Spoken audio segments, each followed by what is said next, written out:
Hello, folks. Howdy. How we doing there? Thanks for the follow, Jim Bliss. Here we are. How we doing? Hello there. Oh, hello there. Thank you very much, Synergist N7, for the Prime sub. Very appreciated. Thank you. I've decided today's the day.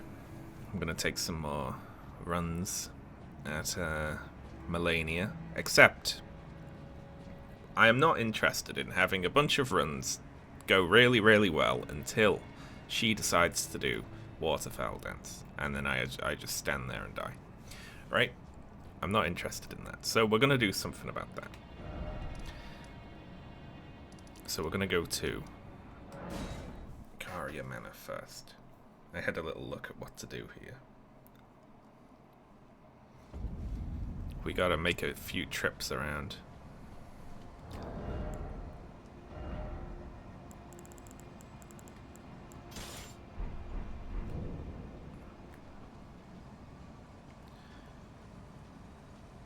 Now, my secret sources here said enter the Caria Manor and go to the right.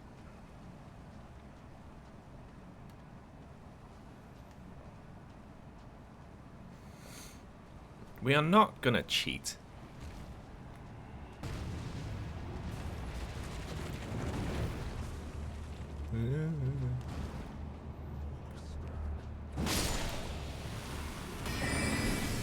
Why? There's a trap near it. Okay, so we got that craft book. Now, we're gonna go here. That was trip number 1.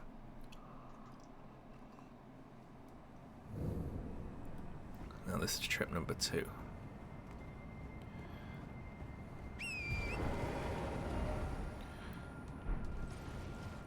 We go to this one and we go west. Towards that tree over there.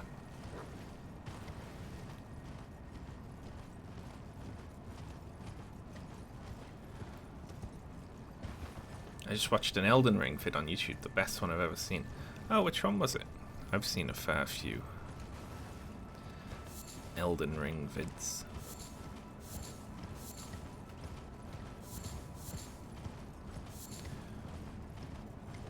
Rhymed crystal buds is what we're after.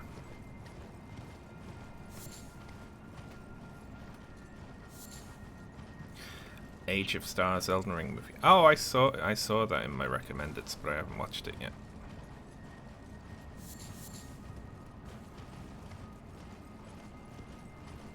Okay, so that's fairly easy, isn't it? You go to that, Grace, you go west, and then there's a whole shitload of them all around there.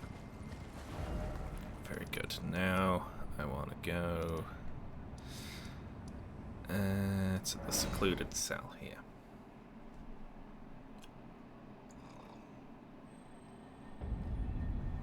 Even an animated intro. Ooh, going all out.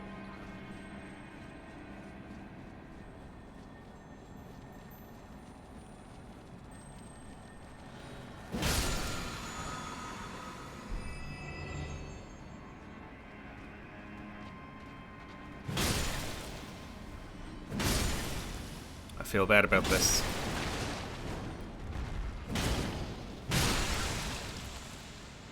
It's got to be done.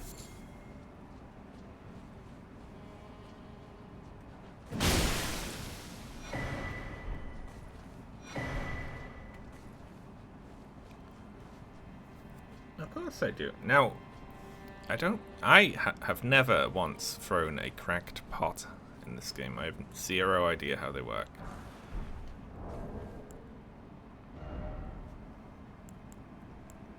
But this is us, right? Containers for. So we need more ritual pots. I knew that there were 2 there. I know there's some places that just have lots of them, right? This isn't Bloodborne. I have been feeling like I want to do another Bloodborne playthrough, which I probably will do once I'm done with Elden Ring. So, ritual pots. Where do I get many? Ritual pot, Elden Ring.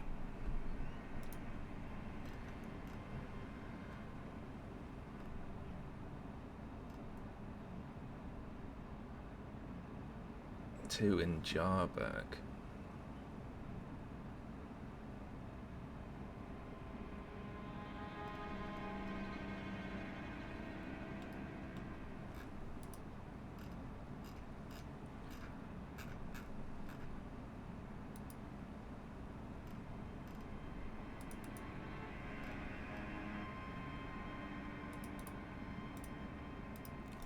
Okay, I'm gonna have to go to Jarberg and kill all of the jars.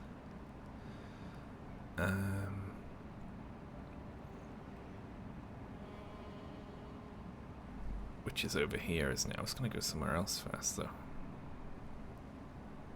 Yeah, here. I think this person sells one. I don't know if I've bought it yet.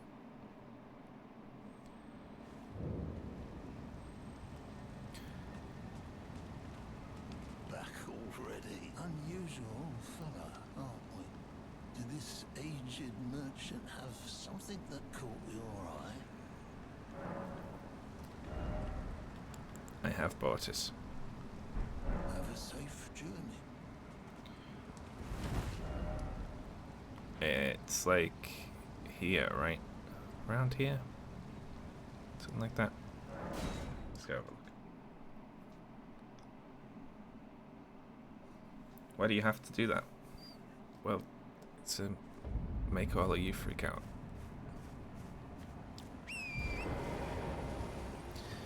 How many throwables can you have on you at any one time? I mean, I doubt I'll need more than 2 or 3 per, but...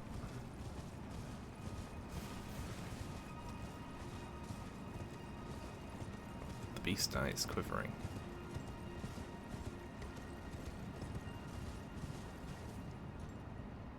That looks like it, doesn't it?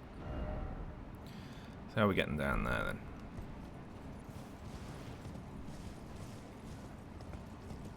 There are gravestones you can use to drop down near the cliff.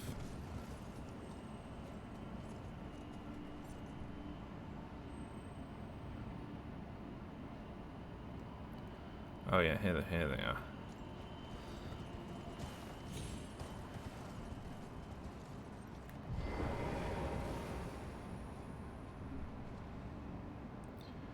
A mix of regular pots and ritual pots.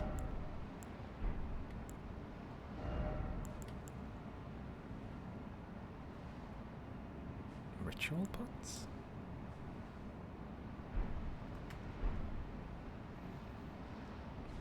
I need people to explain all of pots to me. What's the plan with the pots? I have heard tell that if you throw a freeze pot at Melania,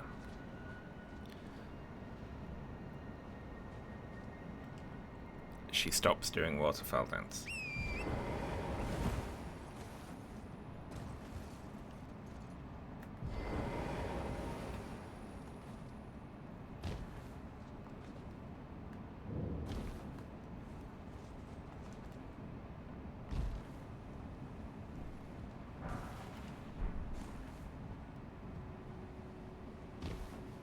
Jarberg.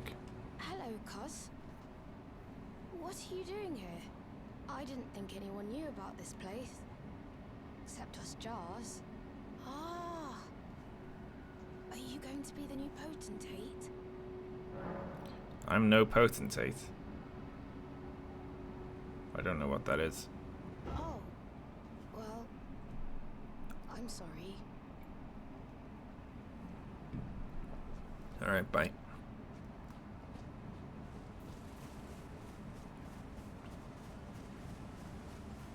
It's a pot maker.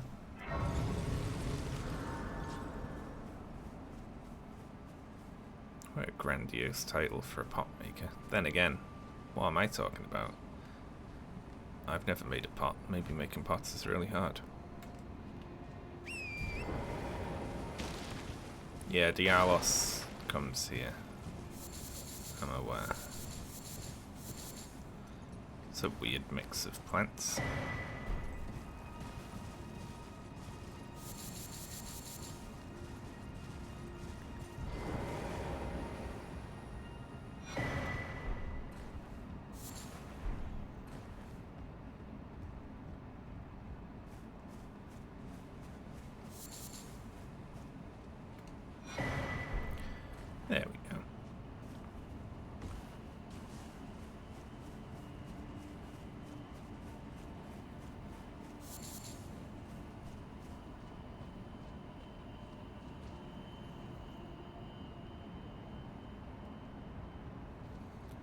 I guess they let you see it from here if you're over there, just enough to like pique your interest. And be like, oh, what's down there?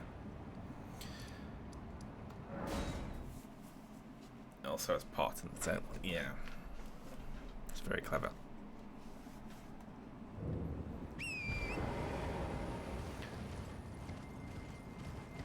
The pot summon is called Soul Jars of Fortune, isn't it? Which is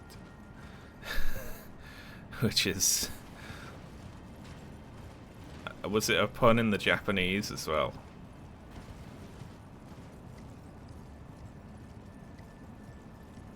Okay. Let's grab some more of these and then we'll practice how to use them.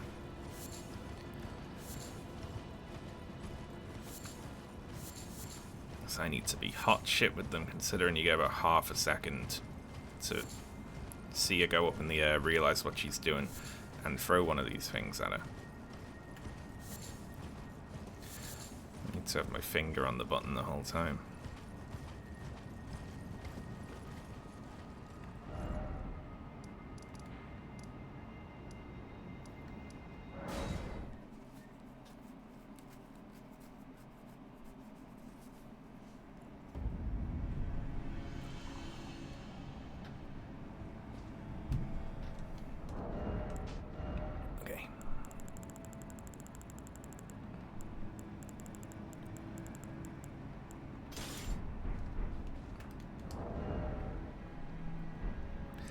So we go item crafting, Rancor pot, spawn vengeful spirits.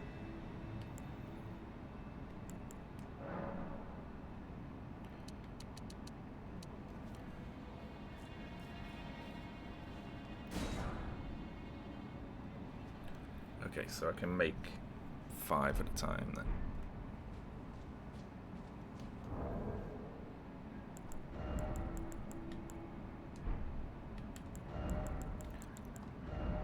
So we put them on quick bar. Oh my god, now I'm doing it. The jars are seeping into my regular speech.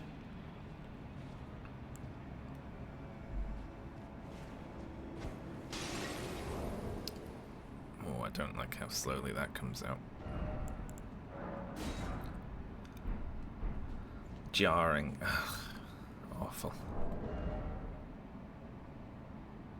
Okay, so how we do this then?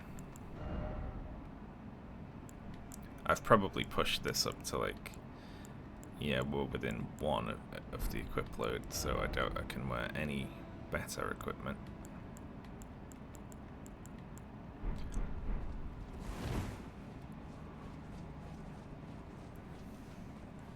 Let me remember then.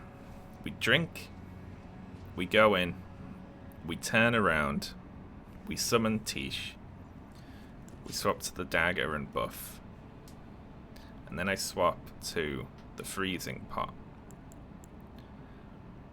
and then we just jump spam her and dodge her attacks until she floats up in the air, at which point we toss a pot at her and see what happens. Okay. We still have to get insanely lucky here. Like, it's gonna be a luck run. I'll change my tactics if I have to, like as needs be. But I kind of just need everything to line up here. So we're probably in for, I don't know, what the biggest grind, maybe bigger than the Elden Beast, probably.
Hey, that does stop her. It stopped her. Yeah, I didn't think we get to phase 2 on the first go. Now, here's the problem though, right? We'll watch the cutscene, why not, you know, considering. Does that still work in this phase? Do the freeze pots work in phase 2 when she does it?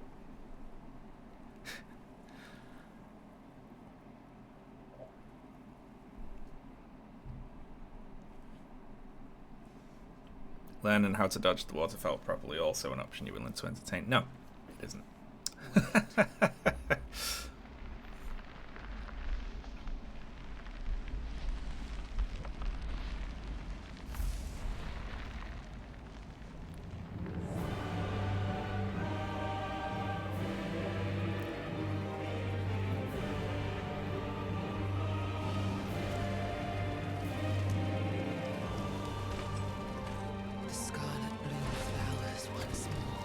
Just give up.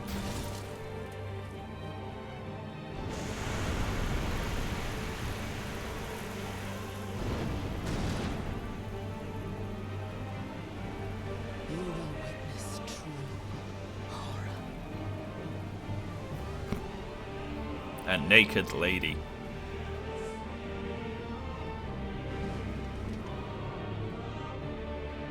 Now, rot.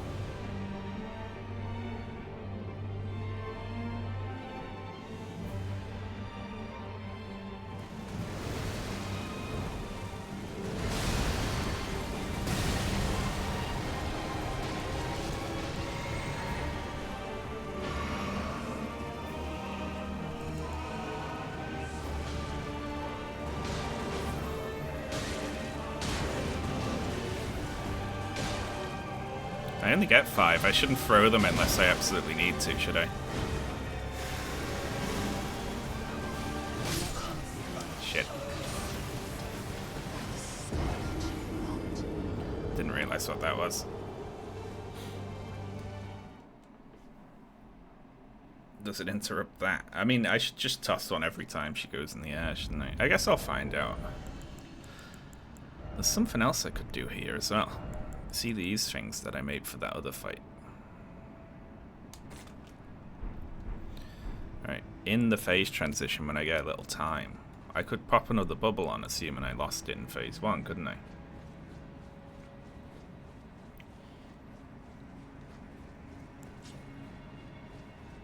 Okay.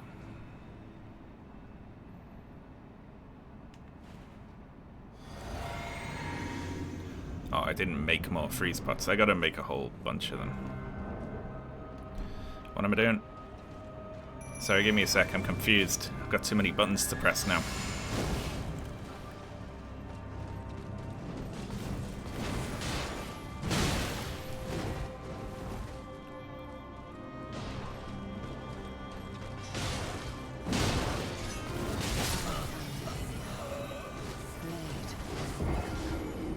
Lost my bubble too fast there.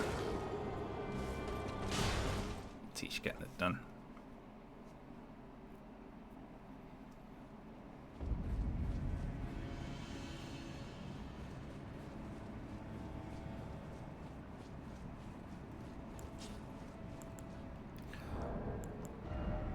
Let's see, so, item crafting. I can only craft as many of these as I can hold, annoyingly. Ritual pot, cracked pot. Hang on, I was collecting cracked pots, but these are ritual pots. What's the difference? I need to learn about pots.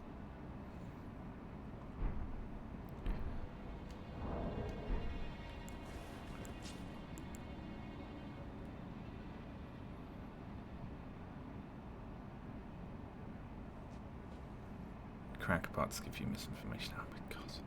Okay, I'll need to go and collect more ritual pots, I think.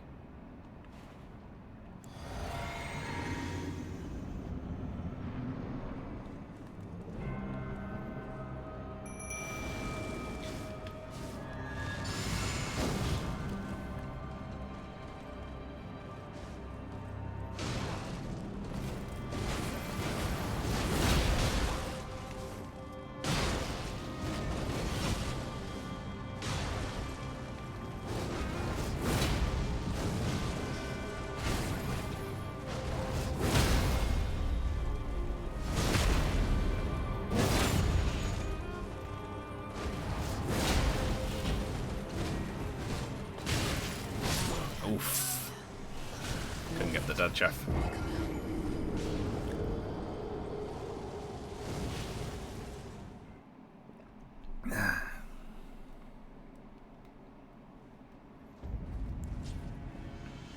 That first run's going to be the best we're going to get for a while, isn't it?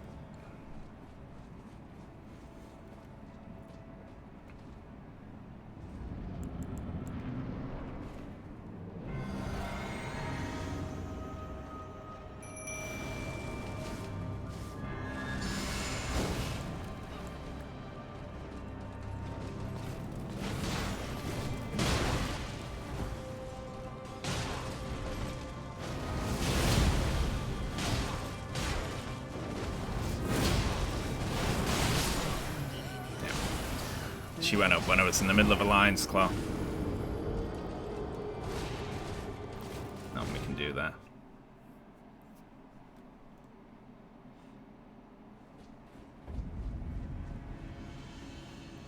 I have no idea. I'm not even sure what the frostbite is doing to knock her down, really, but...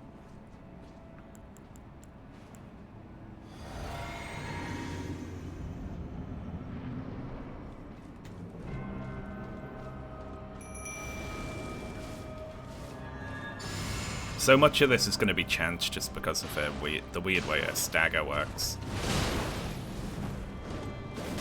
Oh shit!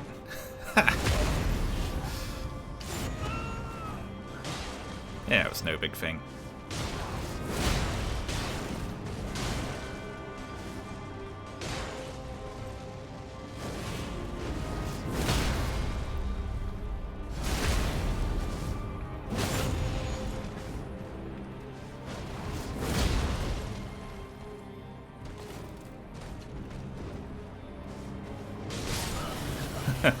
Okay, apparently not.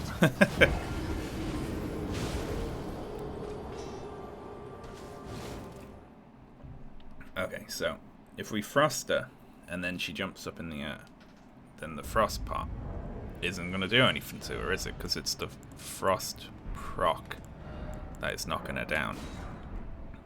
So what we should do here is put this in our main hand and this in our offhand, right? Her poise breaks. Yeah, you can push her over her poise cap and stagger her while she's inside an animation that she can't be staggered in, which resets it. It not only doesn't go off, it resets her poise. So you basically have no idea where you're at.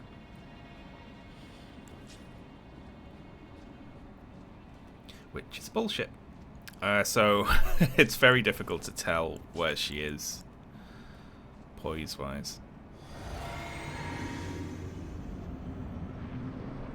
So I put my blood hammer in my main hand just to build up less frost on it.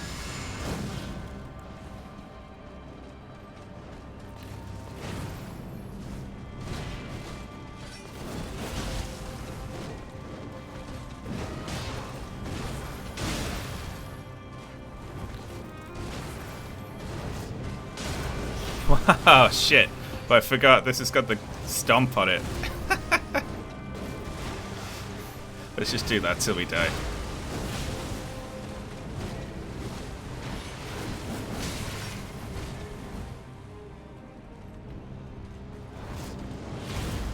There she goes.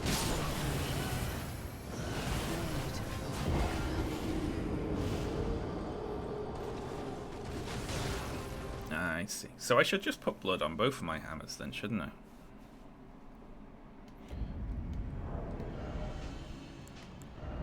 Okay, so the frost one goes back in the main hand, the blood one goes there.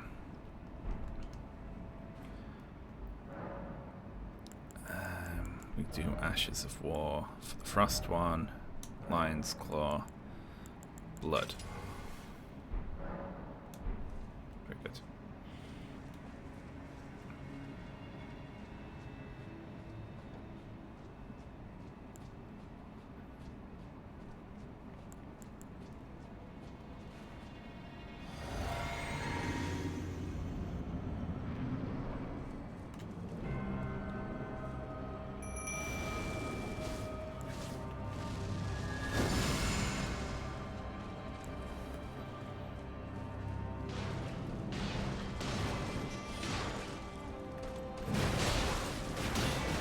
Big whiff to start. Stop jumping out the way.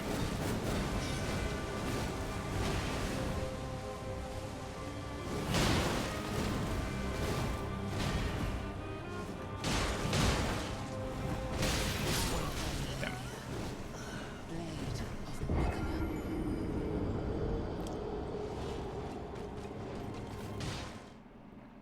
Blood mode gives you 100 bleed and less damage. Physical mode's 55 bleed. I wonder, would we hit the bleed cap ever? Because I don't hit it too much. I mainly just do that every so often, don't I?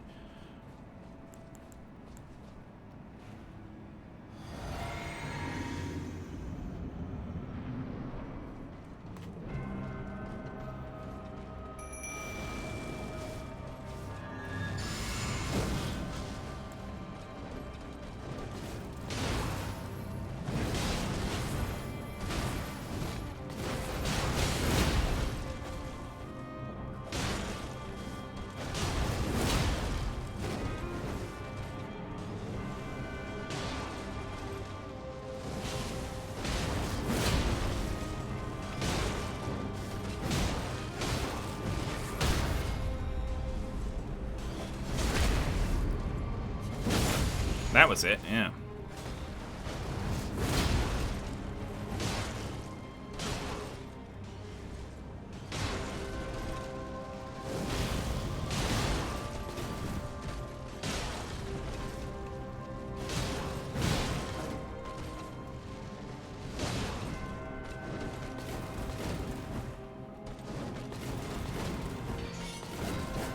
Damn, that one always gets me. Oh shit, I'm still alive. What the hell?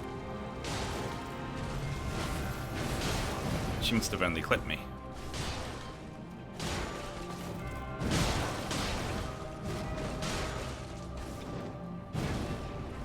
Yeah.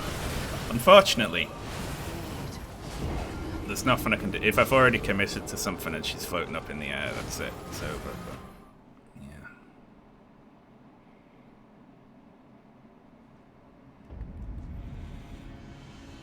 I'm not sure if having 2 blood hammers is worth it, but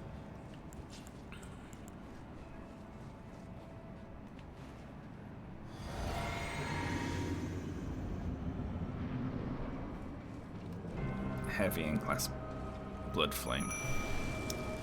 Yeah, maybe. I could do that at the start while I've got 3 magic casts, couldn't I? Hey! Look how much that hits for even through the bubble.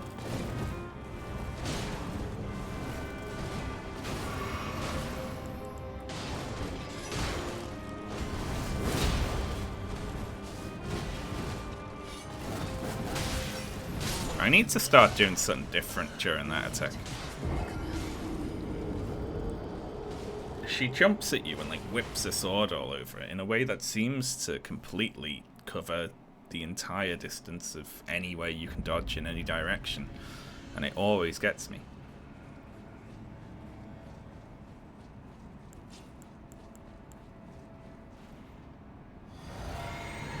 I might go with the Blood Flame Blade idea.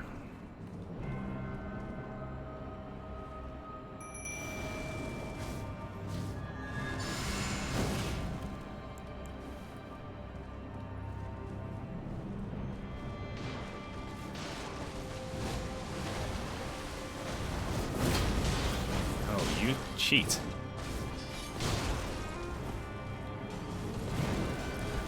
Stop floating around.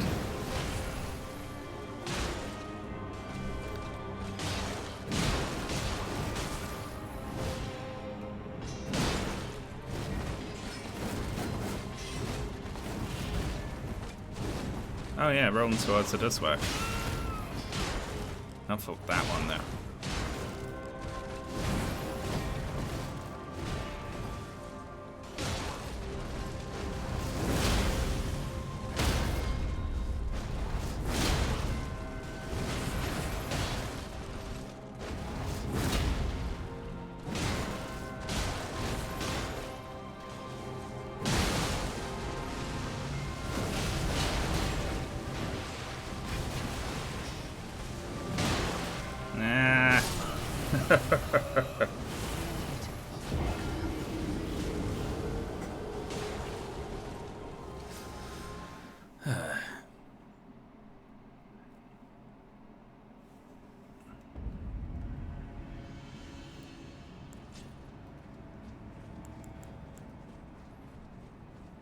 Cult gives more bleed increase and damage at plus 25 than bleed. Is that true?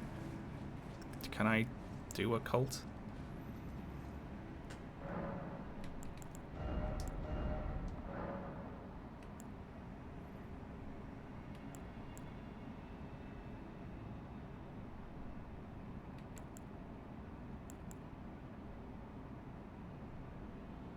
This doesn't look like that's true.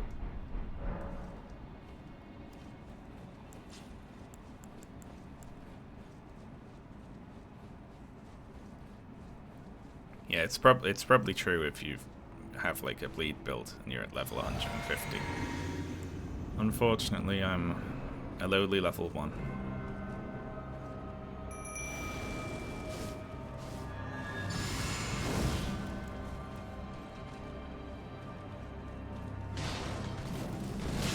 Oh.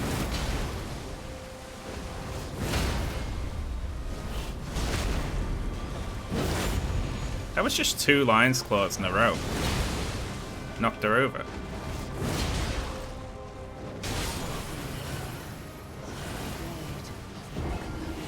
What was that about? I just did Lion's Claw, and she hit a stagger. I guess I caught her at 2 good moments.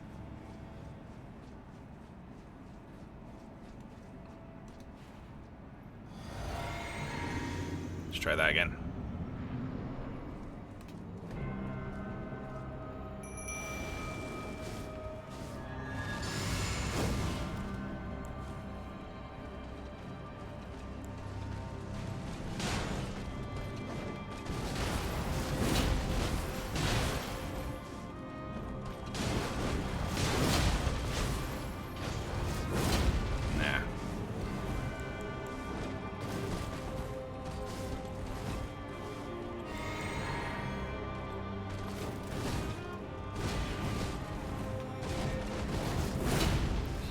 Shit. Stop dodging it. Yeah, 2 of them does get it. I couldn't get the crit off for some reason.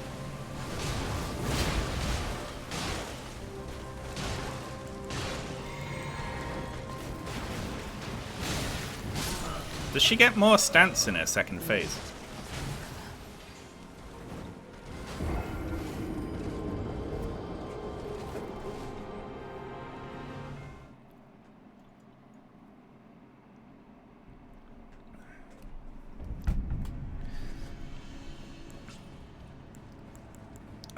The big problem here is just my damage is shite, right?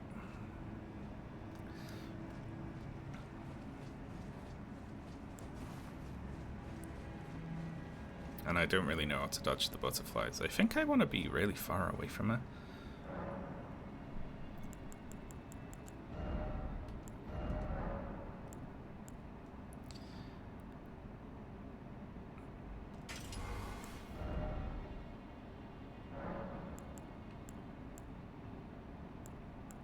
I'm gonna go heavy, just for the extra damage. I think whacking away at her with 2 bleed hammers will probably proc bleed at least once anyway. Just says 80. That's what I'm gonna have to abuse here, isn't it? The fact that she staggers quick.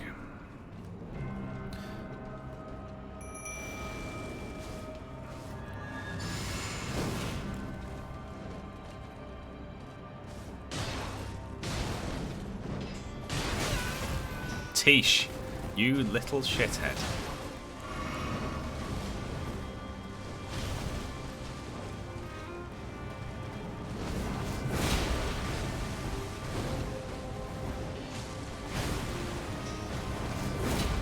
Haha. What? Wasn't feeling that one.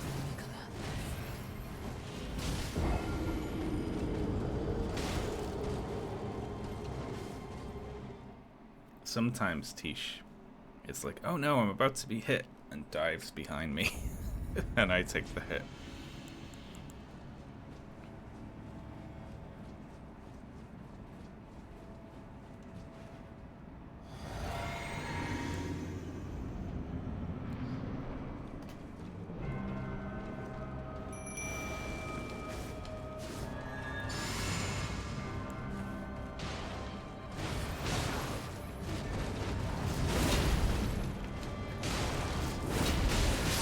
Went past her. Crap.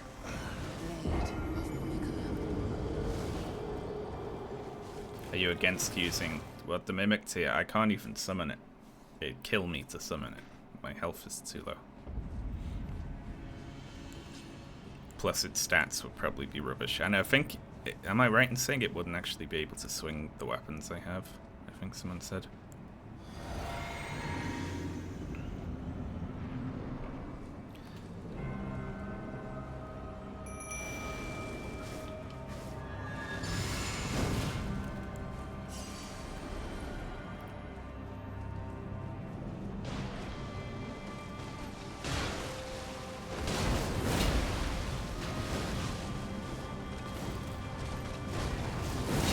Stop floating around.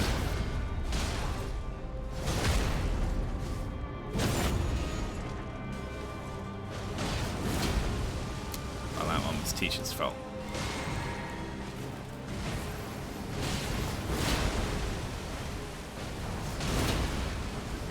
See, that isn't guaranteed because it can't come out quickly enough to get her when she's getting up.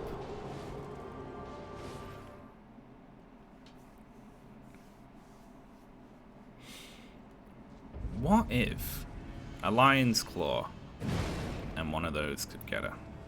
Because if we lion's claw her to the ground, she starts getting up. What if we just go bonk on her head, you know?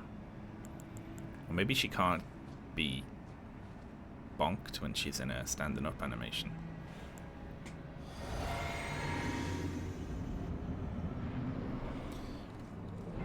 It doesn't get benefit of stat boosting talisman, so yeah, that it would suck then. It would just be a level 1 character the same as me, but without any of my stat boosts.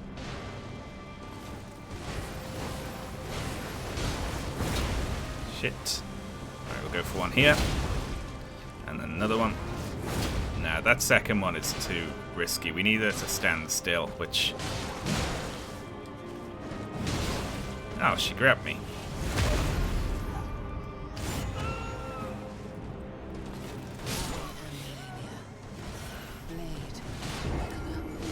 Jumping dual wield is 32. 74 for Lion's Claw plus jumping dual wield attack. Damn, that's not enough, is it? It has to be 2 Lion's Claws.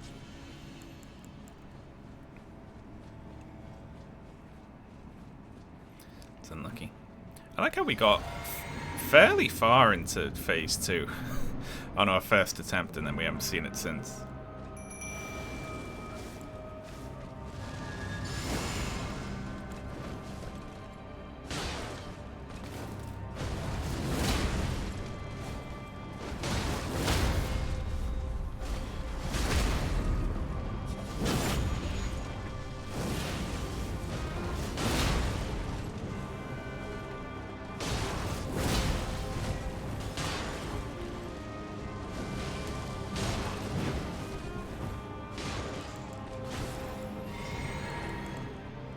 I was on the wrong thing.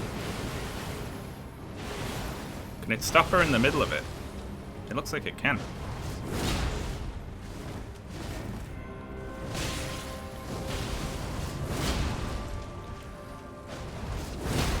Stop it, you.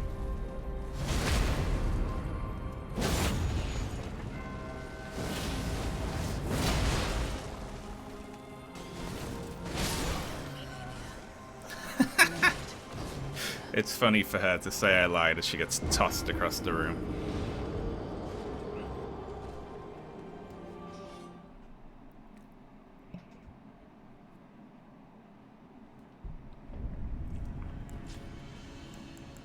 Yeah, okay.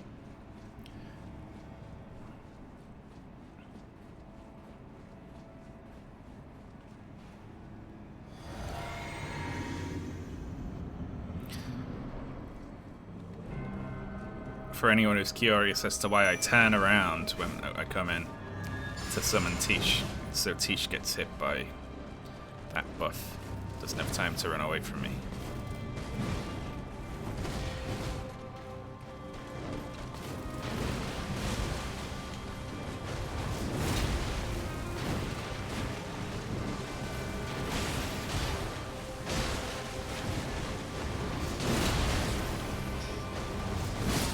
Damn. Thought I could land the second one.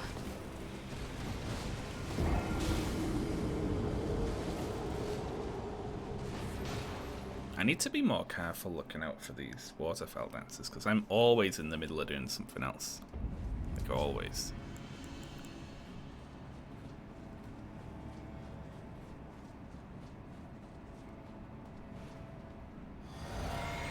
I'm gonna get one. She rarely does it more than once anyway, I think.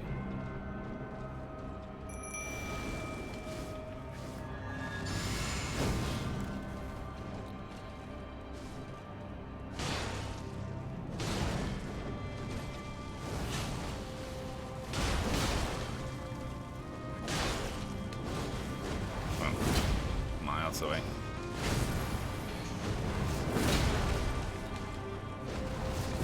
Shit.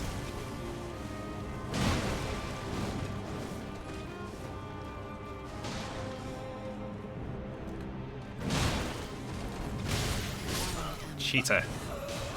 Blade of Nicola.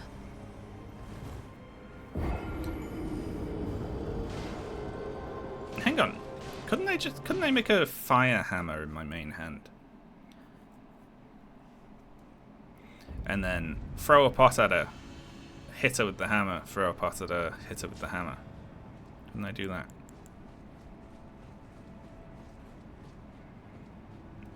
I got lucky with Tish being very, very, very helpful in the very first fight.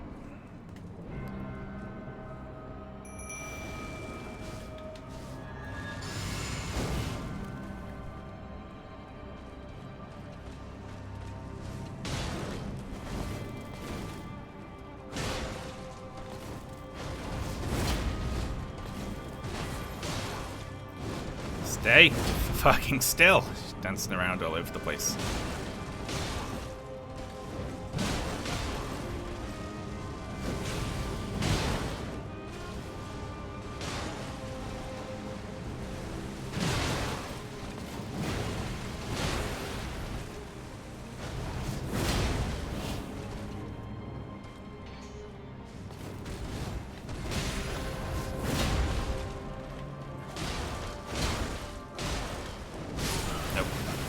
I have to be doing nothing.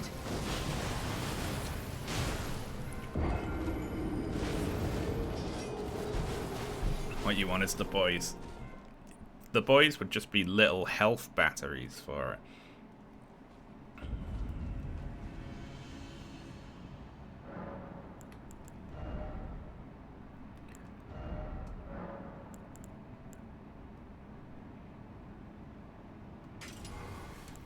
Let's make 2 fire hammers.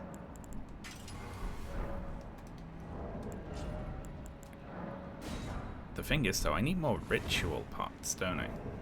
How many ritual pots can you have?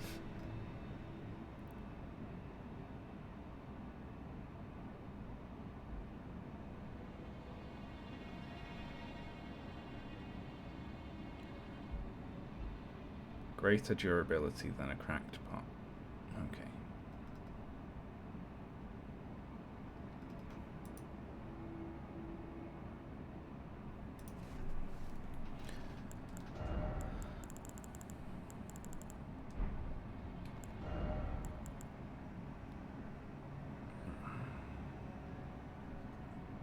And I have 5.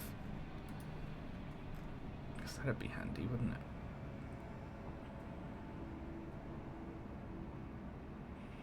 Two in Ariza side 2.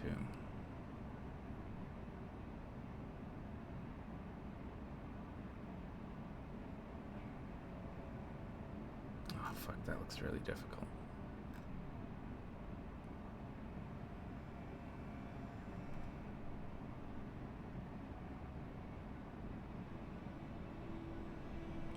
I don't think I got the schoolhouse classroom one. Let's have a look.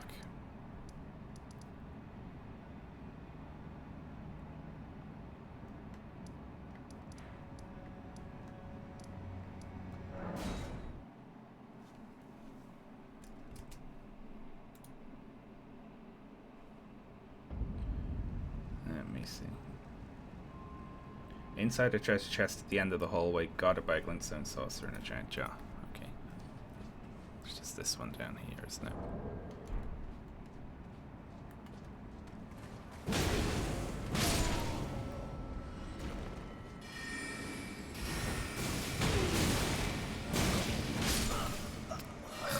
Would you fuck off with that? I can probably just run to it, right?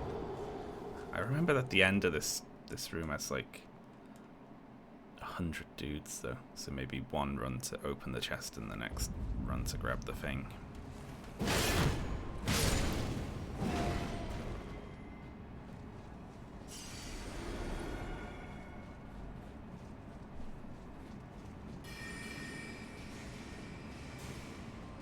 Oh no, I did get this one.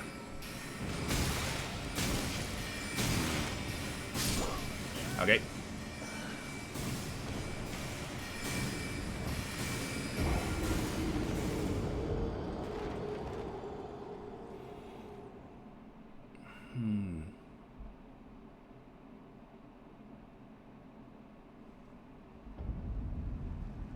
Fuck it, we'll just use 5. Will we? I don't know, I think I need more than 5. Okay, let's just go one by one then. Laskyar Ruins. We'll find that one.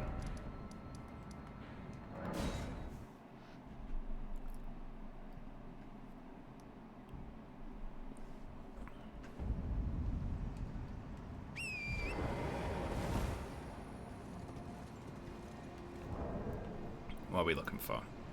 On a corpse in the northern section in front of a set of pillars. I'm cheating.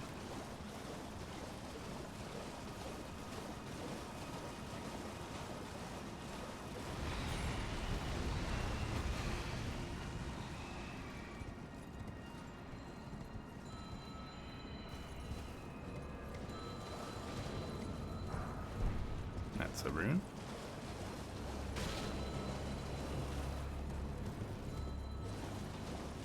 Near the pillars.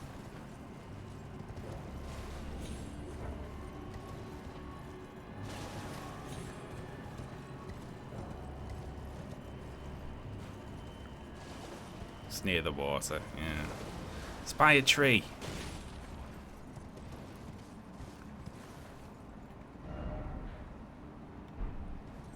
Okay, I'm gonna assume this means that I've got it if I can't.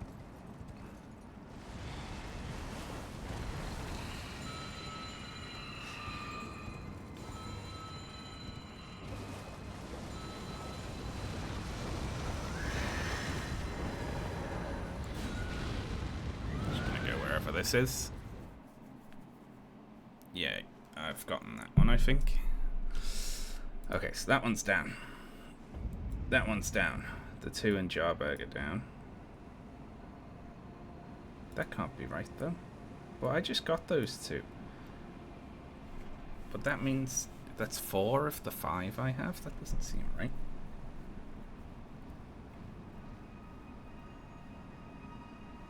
Okay.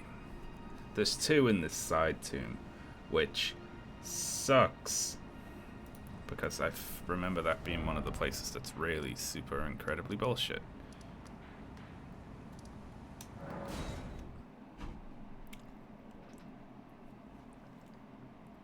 Thank you, Myopic Duck. Filling in for Legsy.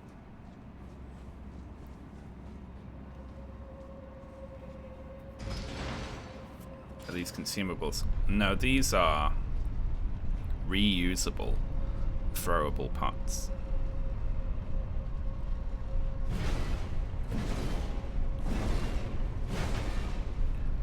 And then the thing I have to put in them to make frozen pots is really easy to get. You can get like, I don't know, like 10 of them in a minute.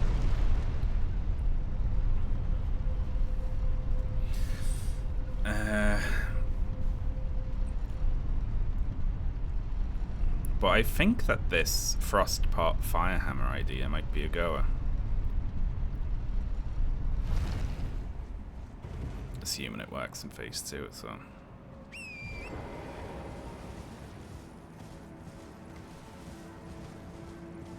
Yeah, so there are 2 in here, which would bring us up to 7. The really unfortunate thing is this place fucking sucks.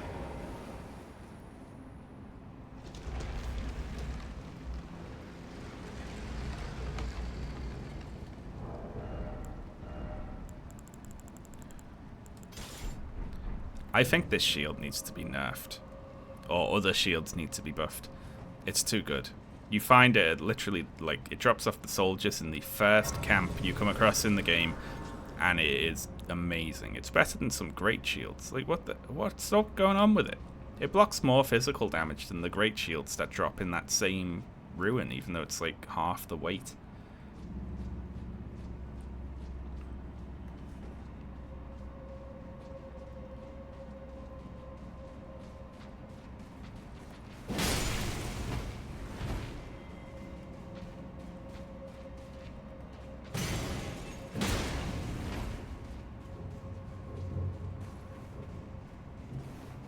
Yeah, like, I've never used a different medium shield just because it's pointless. This one's just too good.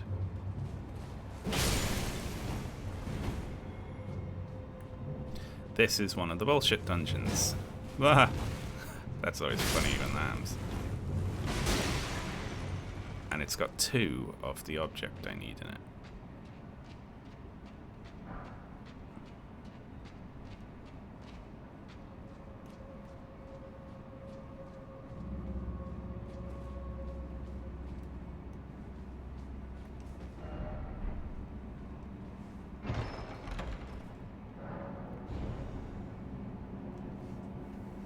What I'm going to do is go slow and try and kill everything so that I can look around in peace.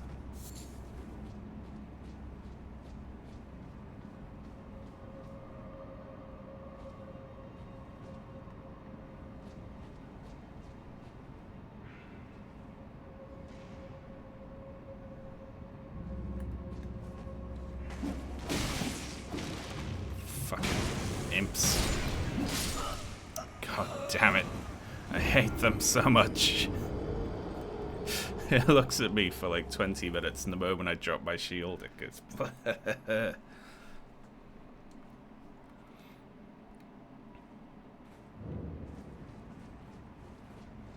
Oh, I so do not love the gimmick maze.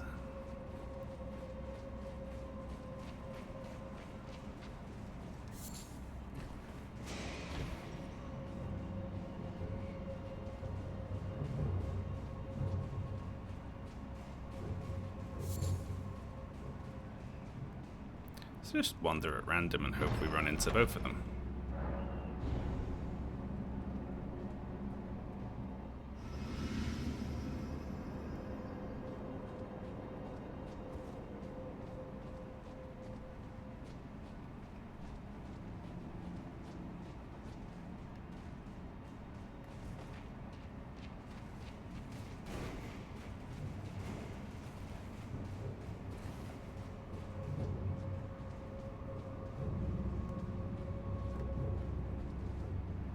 That one just sends us back to the main room. If we take that one.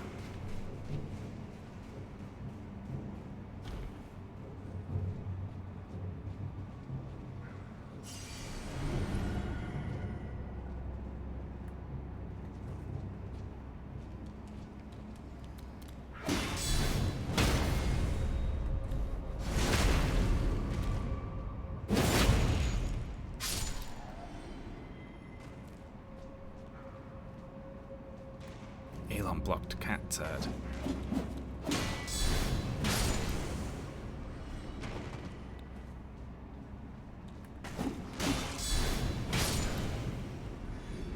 just gonna guard counter them all. That guy I mean, I watched Iron Man 1, 2, and 3 over the weekend, thinking about that video that I might do about Elon Musk versus Tony Stark, right? And honestly, the biggest point of difference, it's not like they're rich tech guys, right? Now, obviously, Tony Stark is actually sort of can actually invent things within the sort of fictional universe he inhabits, and Elon Musk can't do anything. But the bigger difference, I'd say, is charisma. Like, even though it's obviously like a contrivance in the story, everyone likes Tony Stark. Even people who hate him think he's great.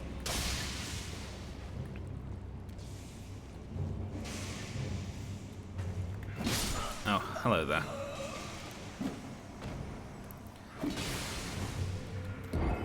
And nobody likes Elon Musk apart from weird sycophants.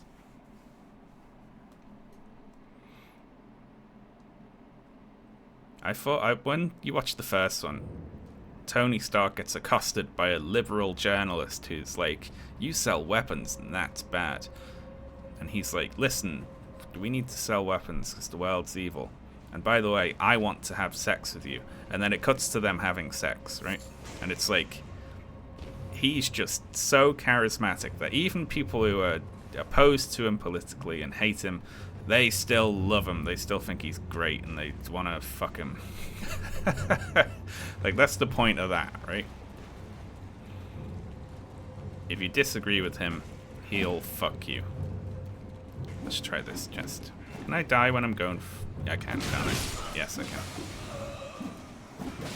Now, up until the point where they actually have sex, where it works, Elon Musk is like Tony Stark, because he tries to do that. He's like, if you sleep with me, I'll give you a horse. Only when it's Elon Musk saying it, the woman says, I'm going to sue you, and then takes him to court, and he has to give her a lot of money for sexual harassment.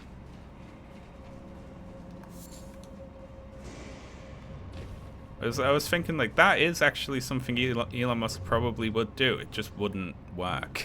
It just wouldn't work if it was him. It'd just get him arrested.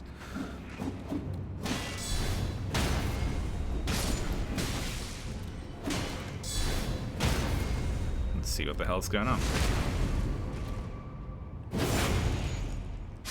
Yeah, he does turn up. He's in the second movie, and it's really cringy. And he is not a good actor. He has got an idea for an electric jet. And Tony Stark says, you do? Like you, the amazing Elon Musk? Then wow. We'll talk about it.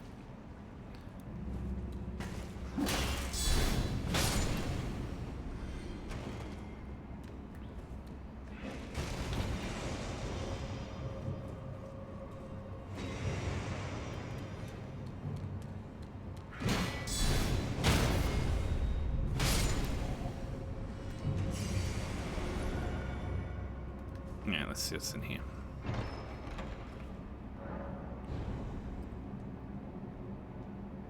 He's in the Monaco scene. It's also the scene where they introduce Justin Hammer, who's a guy who is like Tony Stark, except not talented, and his inventions don't work well. And I would not have wanted to... I think that one of these is probably it, right? I would not have wanted to draw that comparison.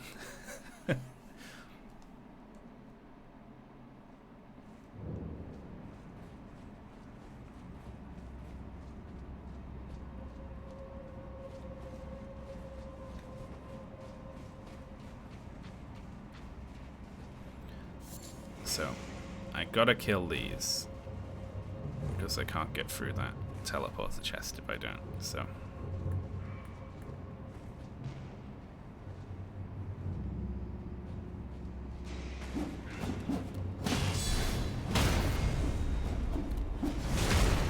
Thank you, iframes. Hit me the frame I came out of the critical animation.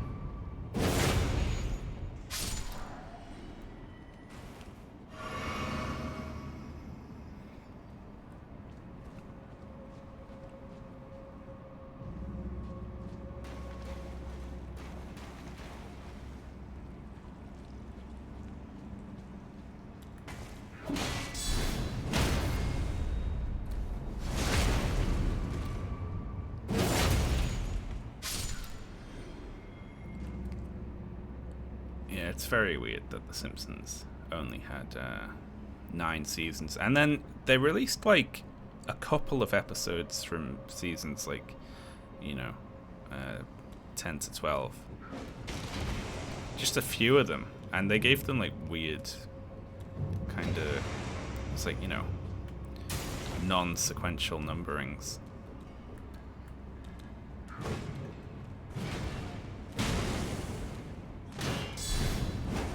Oh, fuck. Get on level ground with me. Thank you. Okay, so just run at the items, ignore the jars.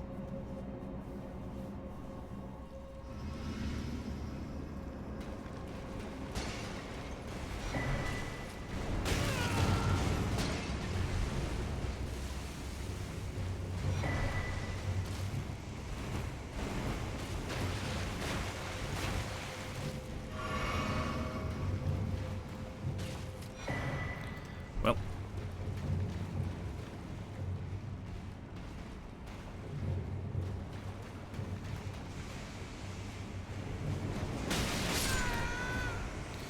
we don't have to go in there again.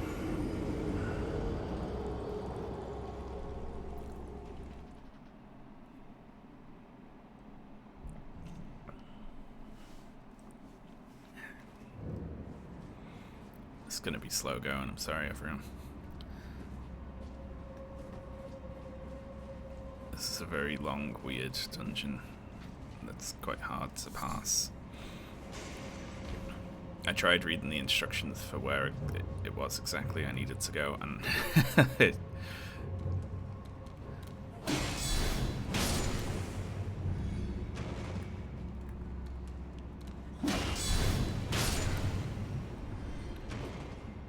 like in the third identical hallway, go past the second imp, through the illusory wall, take the second teleport chest. I was like, oh fuck it, I'll just look for it myself.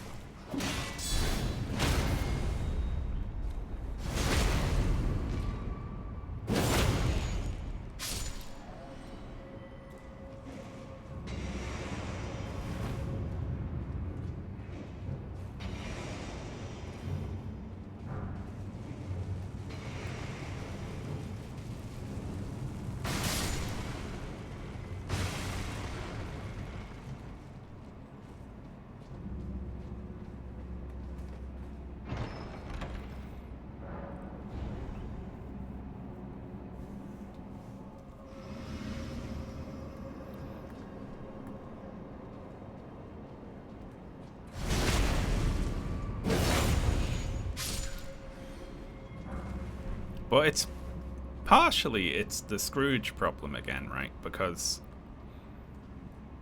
the whole point of sort of Tony Stark's arc is that he realizes that what he's doing is bad.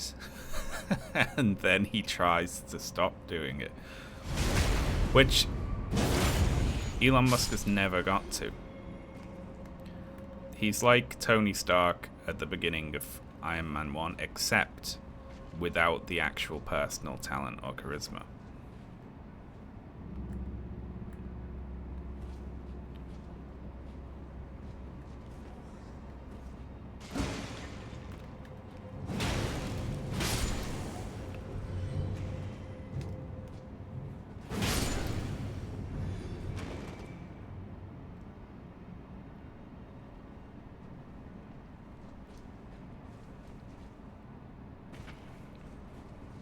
I find Iron Man 1 kind of fascinating, I gotta admit, in how it, like, like, it obviously can't tell the story that it should be telling.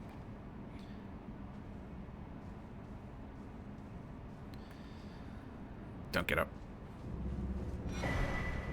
Alright, that's one of the ritual huts.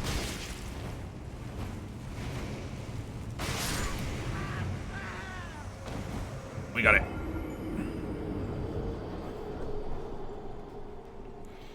Why don't they understand that? Because, you know, Tony Stark has a bunch of bullshit lines he says about how, like, he needs to sell weapons.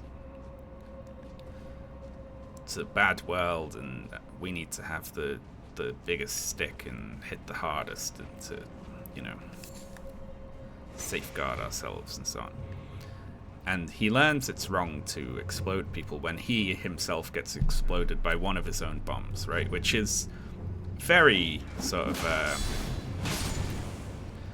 selfish, obvious. His heart gets damaged. It's very clear, sort of, you know, he's heartless. His heart is sick and needs to be healed.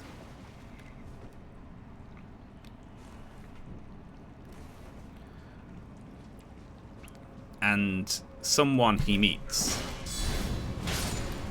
dies to save him, right? And that's the start of him, like, beginning to give a shit about other people, right? It's like that first bit in the cave where he, like, he has empathy for someone who isn't himself for, like, the first time ever. Except, I mean, yeah, they're all very kind of simple metaphors and so on, except he can't ever learn the lesson that it makes the most sense for him to learn, right?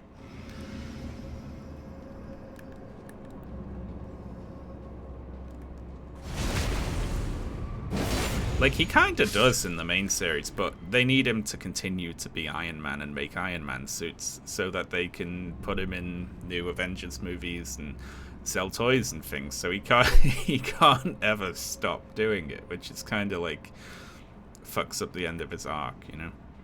Because his solution to maybe it's bad to make bombs that explode people is, I need to just have the only kind of weapon. Like, they become a metaphor for nuclear bombs in Iron Man 2. Very explicitly. It's like not, it's just in the text. It's like, I'm a nuclear deterrent, he says, you know. And there's a lot of very explicit nuclear stuff. He's like, no one else will be able to make this tech for decades. I've safeguarded our future forever. And then, of course, people start making them immediately, which is exactly what happened with the nukes.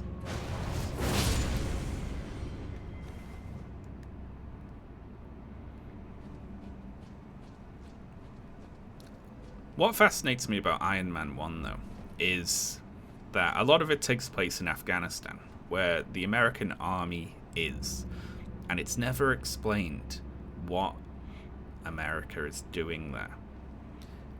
And all the violence of the actual conflict is sort of handed off to this seemingly apolitical terrorist group called the Ten Rings, right? We know exactly why that is. Yeah, of course, because, like, they can't criticize the American military. But it makes it really strange. It makes the movie very odd, because they can't criticize the American military, so they don't go into the reasons why,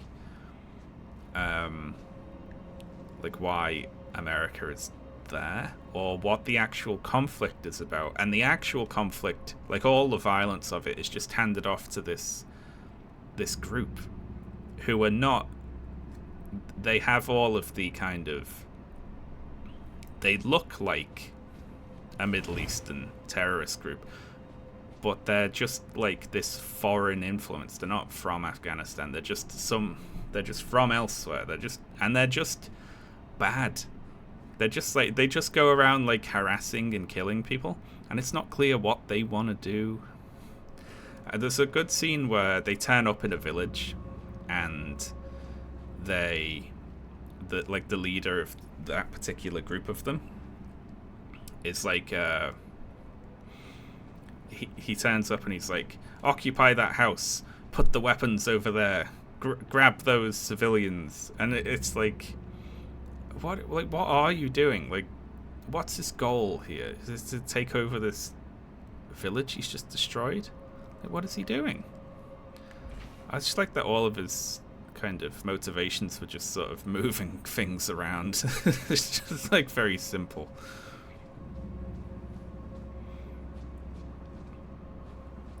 They speak everything. Yeah, like,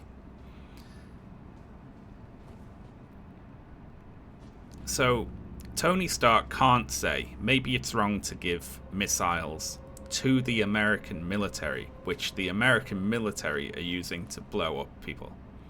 He has to go, maybe it's wrong to make missiles lest they fall into the hands of people who would blow up people. Like this group, the Ten Rings, who are doing some of the things that the American military does, but they're not the American military, and also they're not any group in Afghanistan, they're just this other group. And of course, when he goes over there, and he's like, he gets all riled up because he's like, he sees some civilians getting, like, oppressed by this group, and he flies over there to save them, right? He gets attacked by the US military, but he turns up and he kills a whole bunch of these terrorists, right? He, like, blows up stuff they're in and shoots them and all shit like that.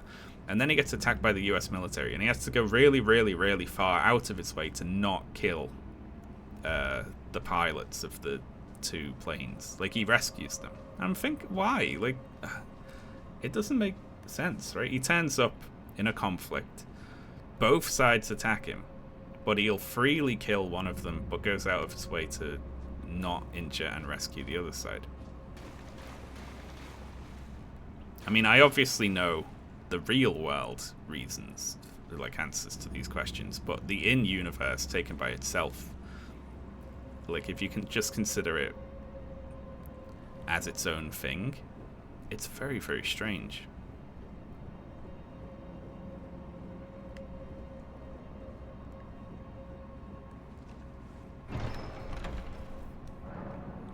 They're the good guy. I mean, Jeff Bridges' character isn't really correct. Yeah, exactly. He isn't. Like, all of sort of corporate greed and corporate war profiteering that's handed off to the individual character of Obadiah Stane, which is a fucking ridiculous name.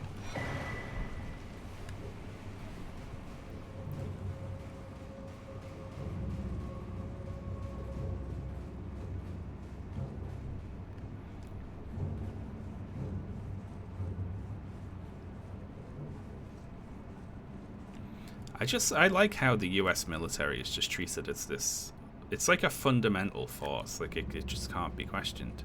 It just exists, and it's just in Afghanistan, and that's it. It's just there, and you're like, what are they doing? What are they doing there?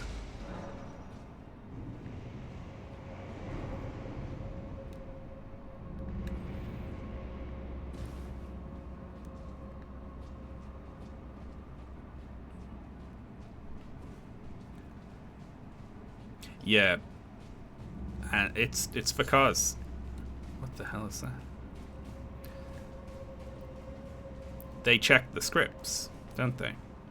Because if you want to set a scene on, you know, using American military equipment or on a base or something like that, they're like, make us look good. They get script oversight.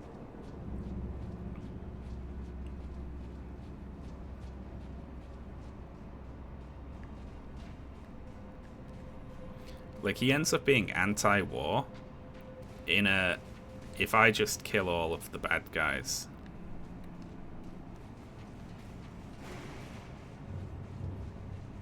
then the US military won't have anything to do, sort of way, you know.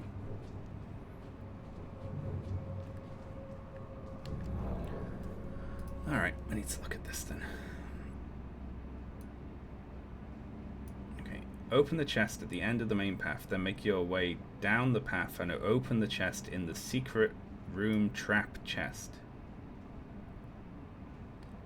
Go forward, drop down, and start making your way up the stairs.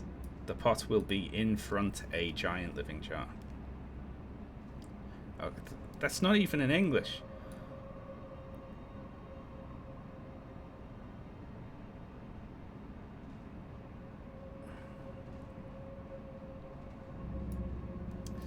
What?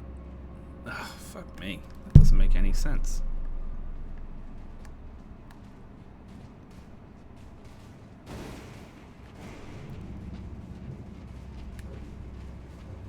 An imp wrote this.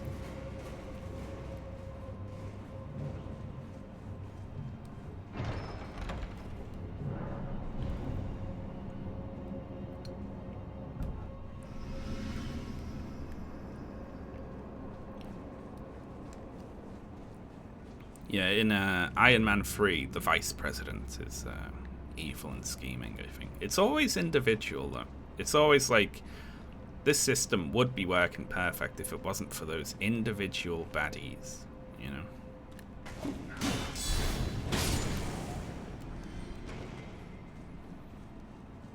And the only time I think the only time they've ever went beyond that in the MCU that I've seen anyway, is when it's a completely fictional nation, right? So in Thor Ragnarok, they destroy... There, I haven't been up there.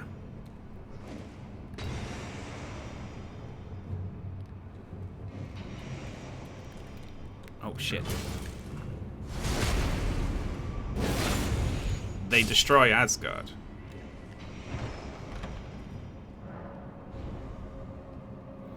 I'm imagining, can you imagine how weird it would be to have Iron Man?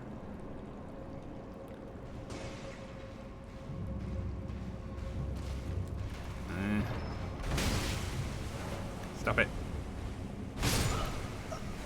Fuck. Except that group doesn't exist. Like, the fake terrorist cell doesn't exist, and instead Tony Stark watches the American military doing something horrible. And it's like, I need to do something, and then turns up and fights and kills a bunch of, like, American military people. Can you imagine that? How weird that would be? Even though that feels like, considered in isolation, that feels like much more the natural continuation of the story.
Yeah, in the first one, his whole thing is like, I need to take sole control over the weapons because I can only trust myself to do it.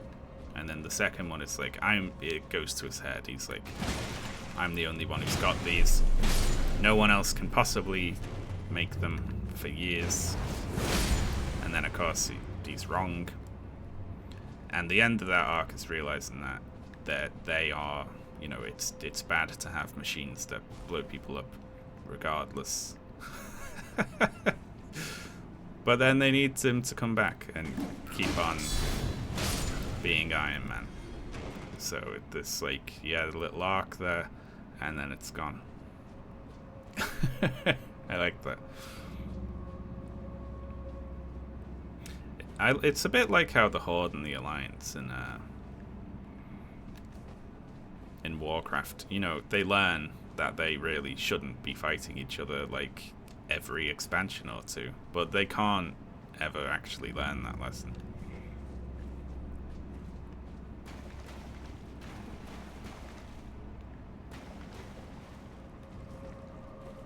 And then, yeah, they have to strip out everything like that, don't they?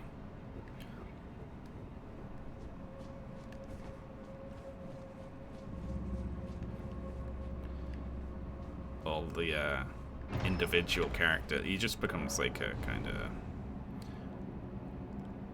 like a quippy smartass who likes building robots.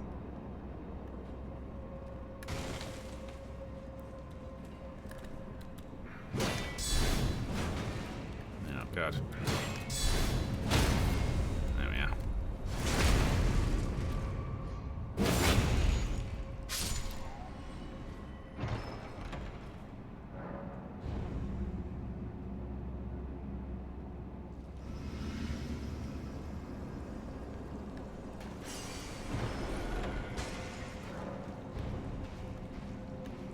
Stop it.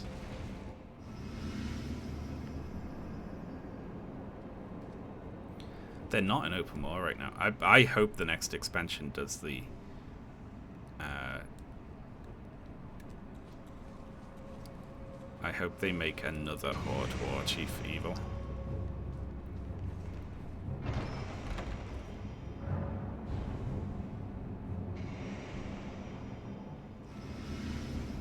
I'm never gonna find this fucking thing, am I?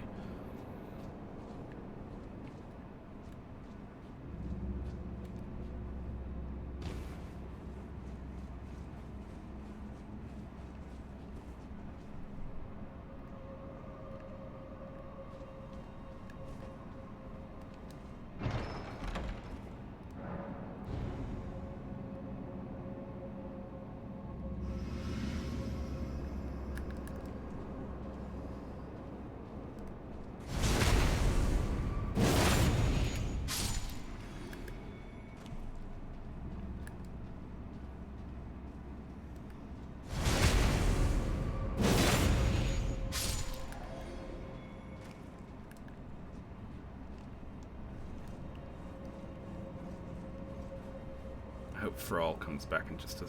Where is Thrall at the moment? Is Thrall dead? I hate Thrall.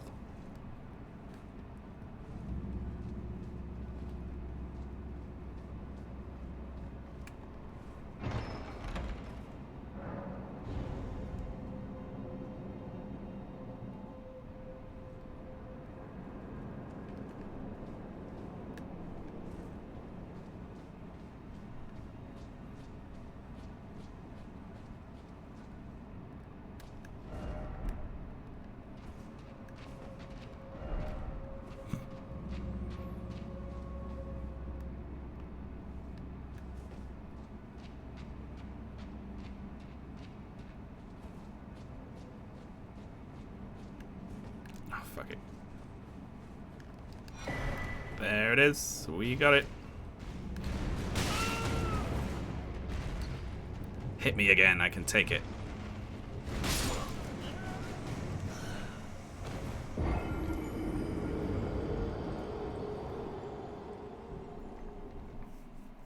On Nagrand. Is that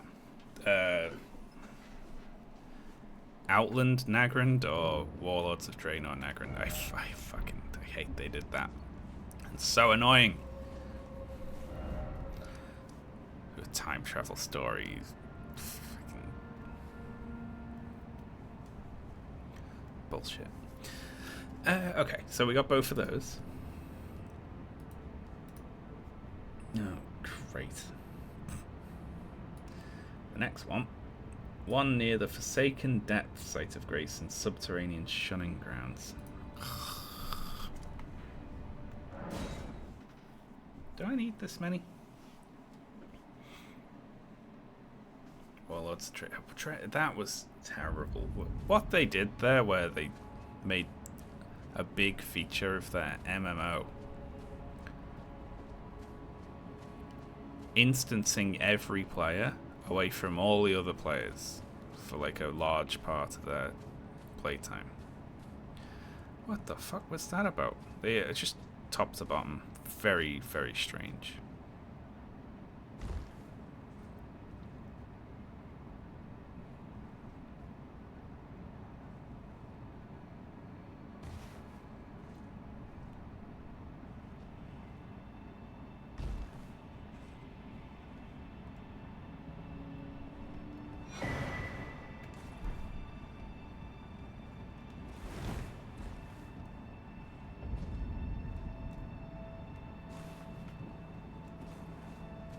Never been down here after it's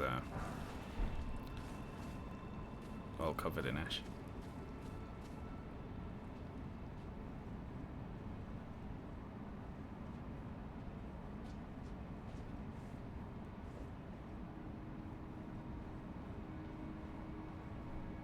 Never played it. Did they go overboard with the phase thing?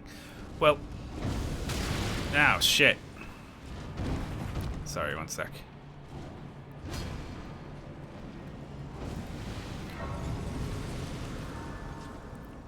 They gave you like an outpost that you built up over like the course of the expansion, except it was instanced from every other player. So it was like kind of like it's a guild hall, but it's just for you, and you're there like all the time, so you never see anyone else.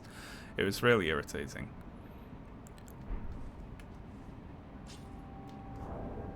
All right, which one is this? Underground roadside. How deep do I need to go here? Forsaken Depths. Isn't that all the way down? In the room at the top of the elevator. I have no idea.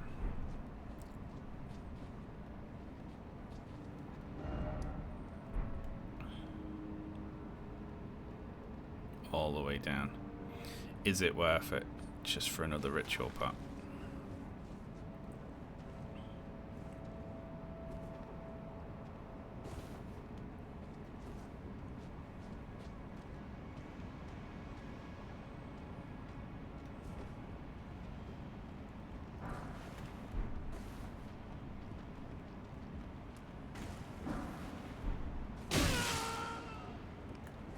Oh, I'm alive. What the hell?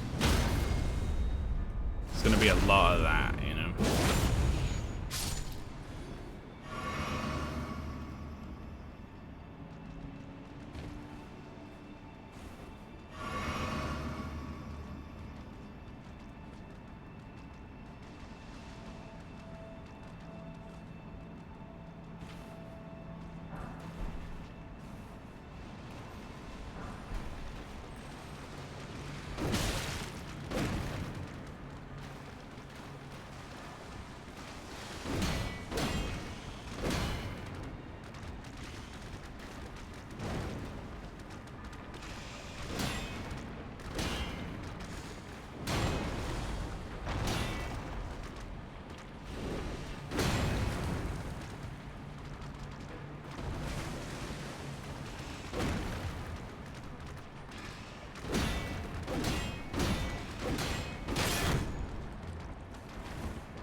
Oh, back up through this gap.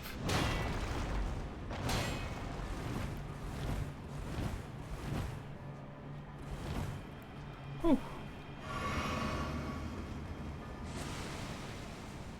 What are you up to? I'm collecting ritual pots, so I've got more attempts to freeze Melania. Alright, so this is the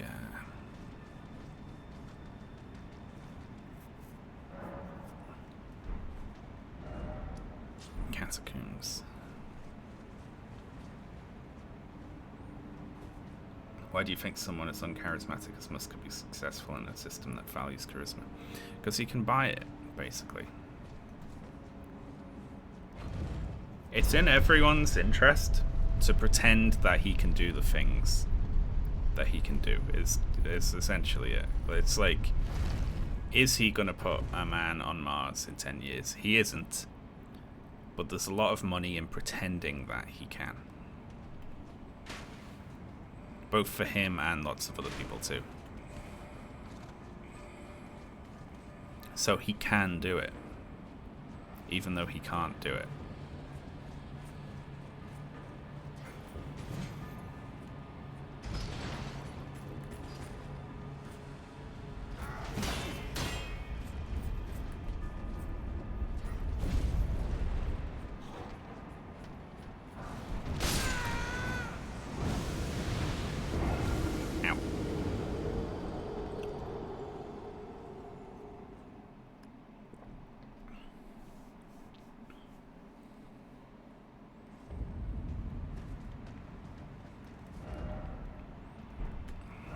This one might not be worth it. I'll come back if I need it.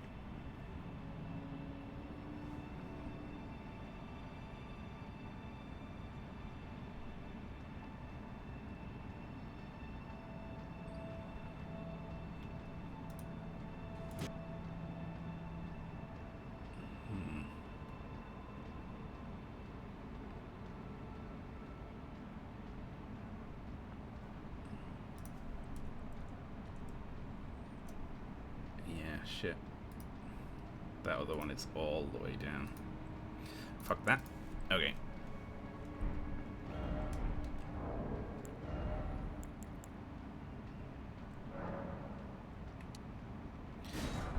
We've got 7.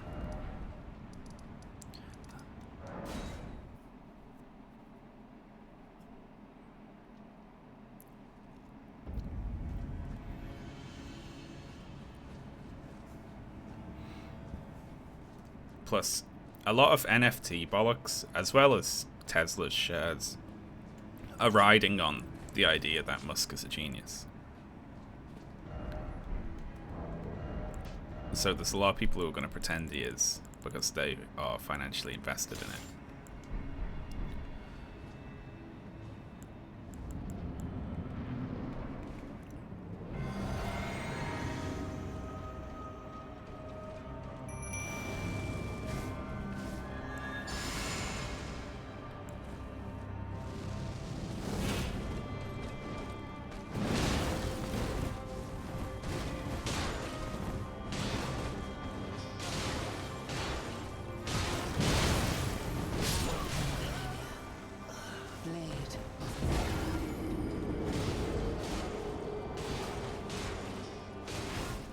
See how much damage it does.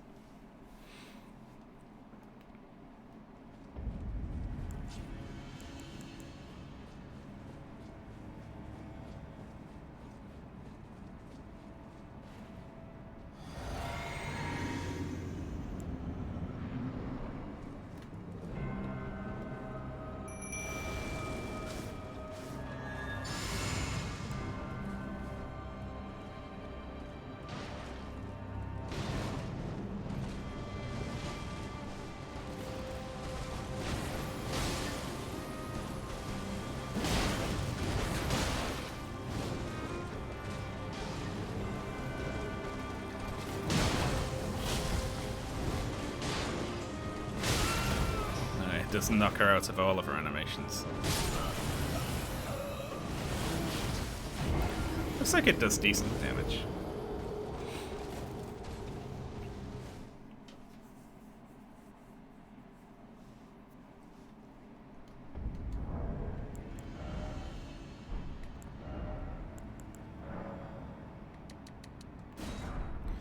I'm gonna have to be doing a lot of trips for those. I might just grind those for like an hour.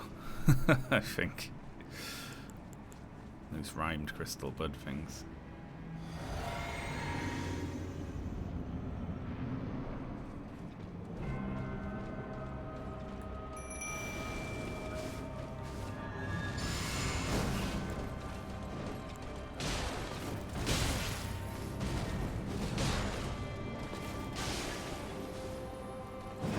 That hit just then, didn't it?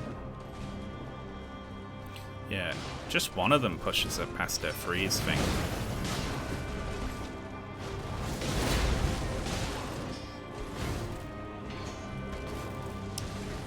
She's so dodgy, though. Blade of Nicola.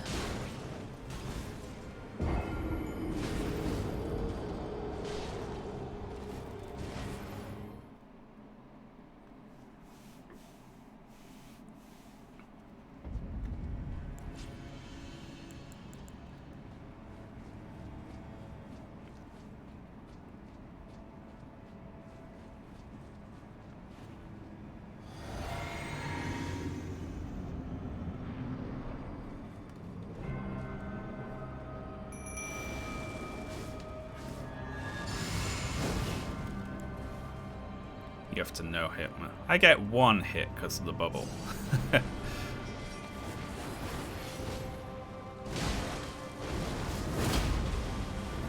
But yes, other than that.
Now we see. Does anyone happen to know if the freeze pots interrupt Waterfowl Dance in Phase 2?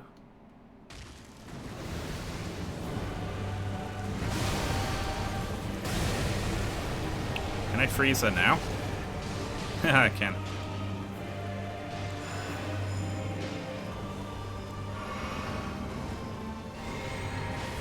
Well, that would have been an opportunity to...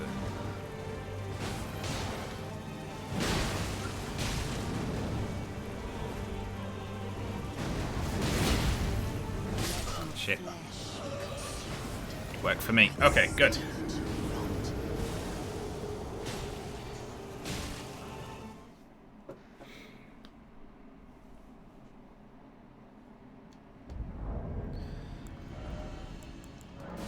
Not too shabby. I only have... Where do you get Arteria leaves from?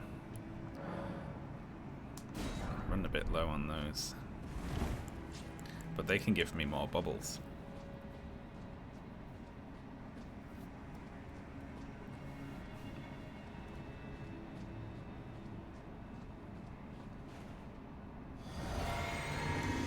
Yeah, they're gonna be rare, aren't they?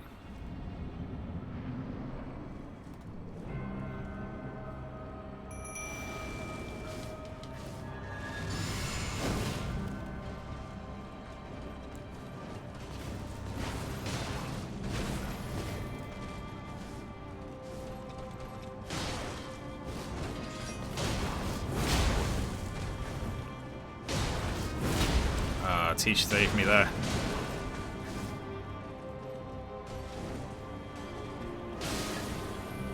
You really got to be quick off the mark with that.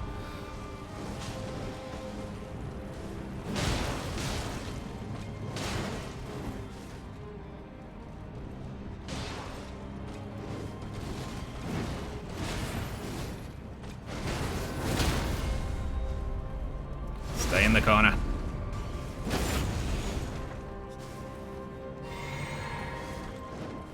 Shit. Oh.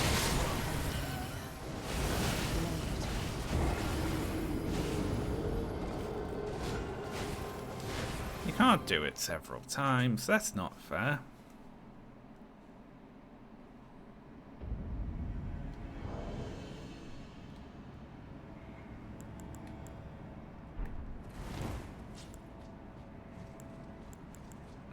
5. That's alright.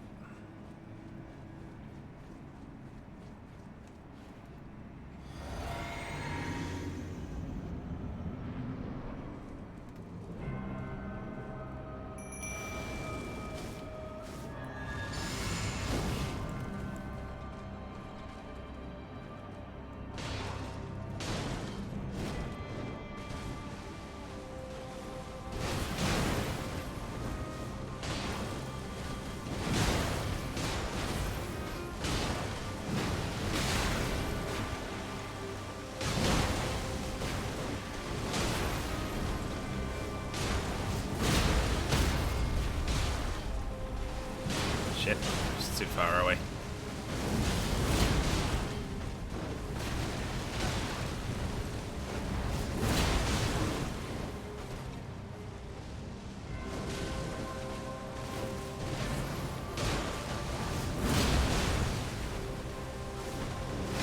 Shit. Ah.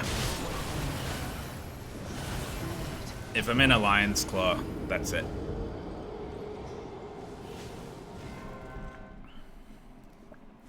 30% drop chance from snow trolls. No, that doesn't sound fun. To be honest though, I only use one of them every time I get to phase 2. So we've got several hours of them remaining.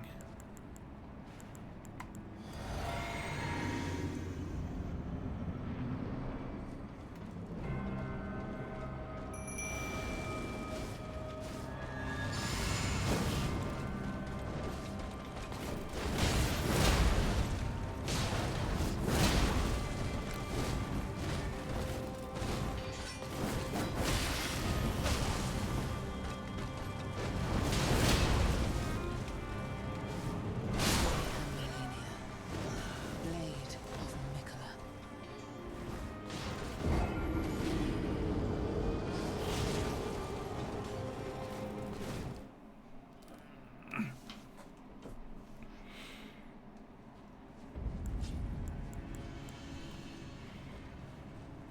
I will never increase my level. That's cheating.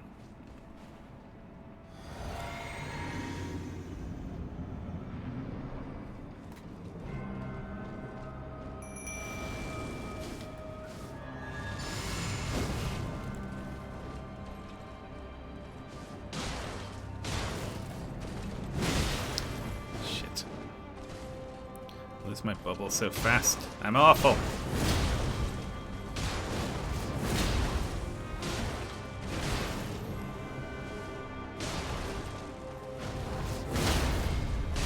You gotta time it so you get it right.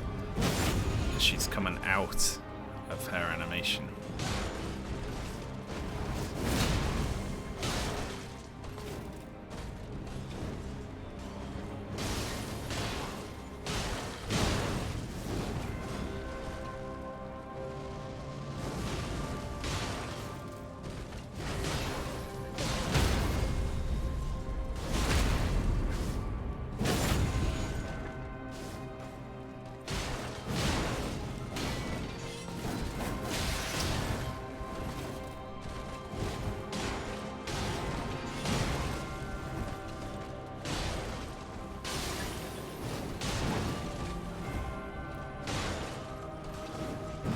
Now.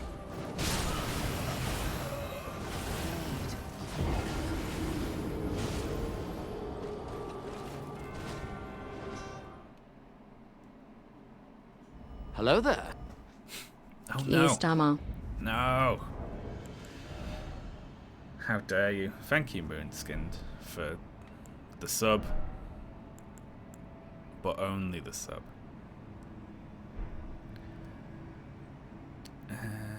Alright, let's go grab some more freeze pop things.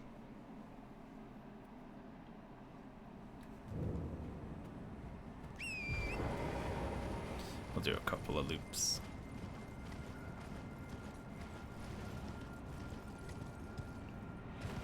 So you go straight west and past this golden tree. And then there's a whole bunch around here.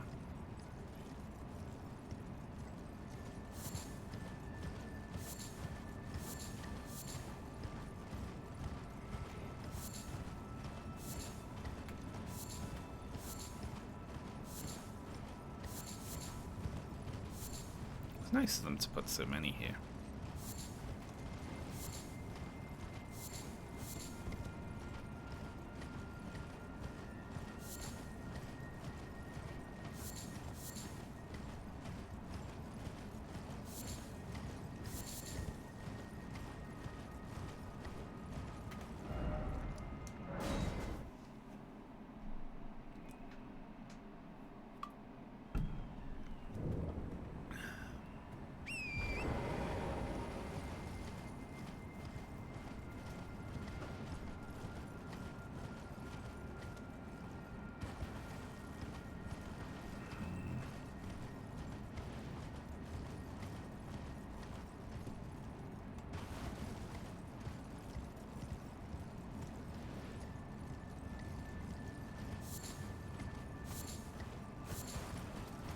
Just a couple of runs is enough for a lot of attempts, luckily.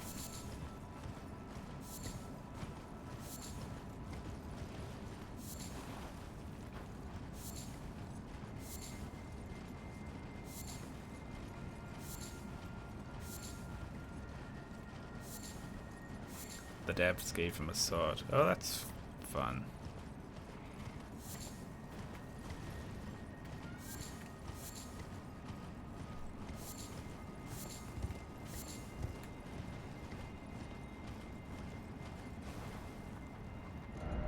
Alright, that'll do for now.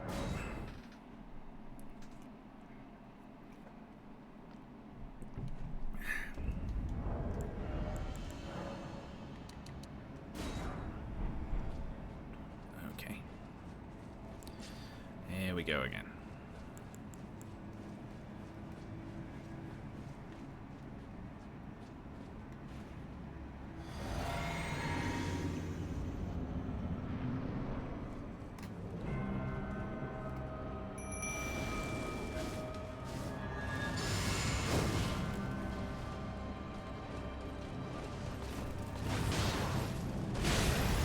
Hey! Blade of Mikala. Swap targets.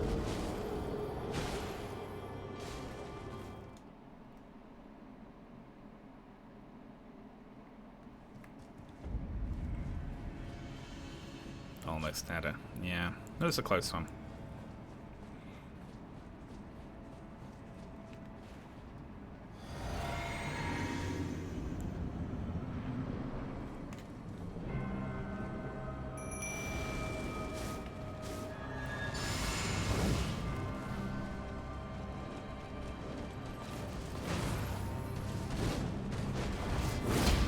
Ah ha ha. Don't step backwards.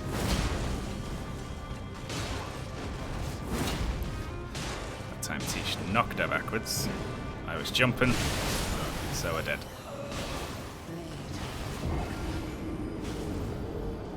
To not get hit by the first volley, the moment she floats up in the air, I have to start throwing the pot at her.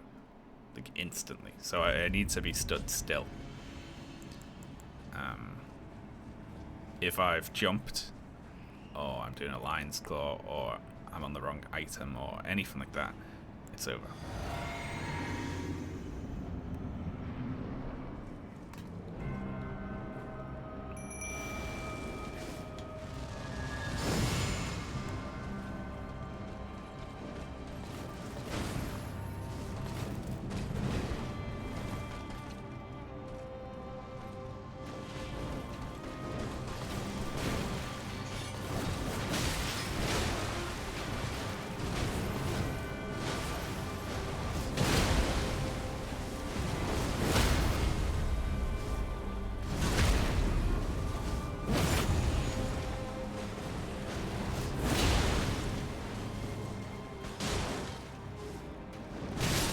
Yeah, see, that wasn't quick enough.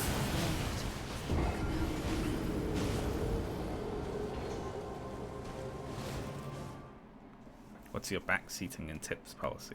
Oh, I don't mind. I've already beaten this legit. However, I don't imagine there's much anyone could tell me that would help.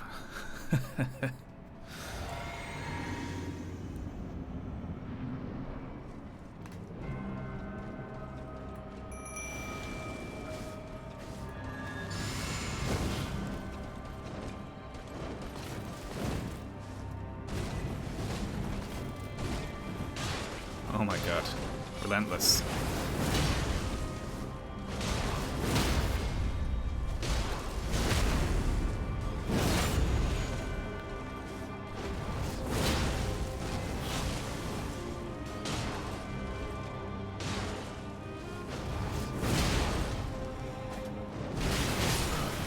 Shit.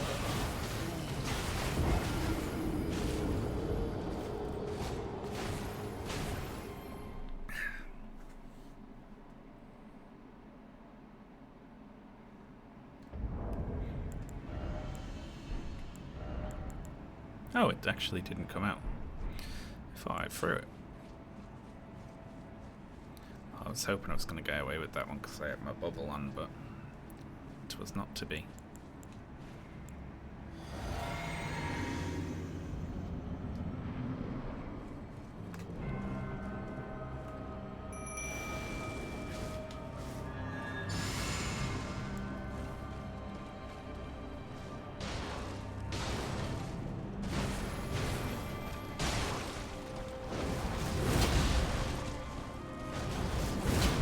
Went around her. Shit.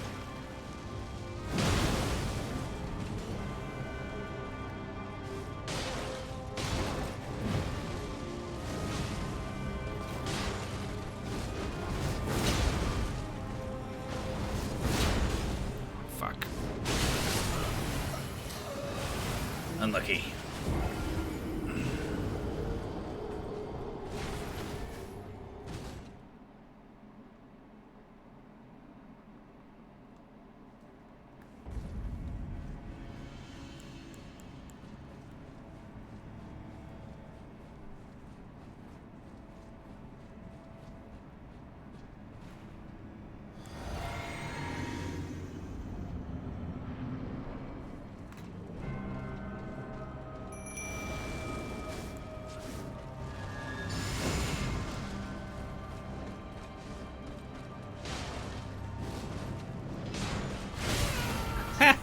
Hey, I'm blaming Tish for that. Everyone was Tish's fault.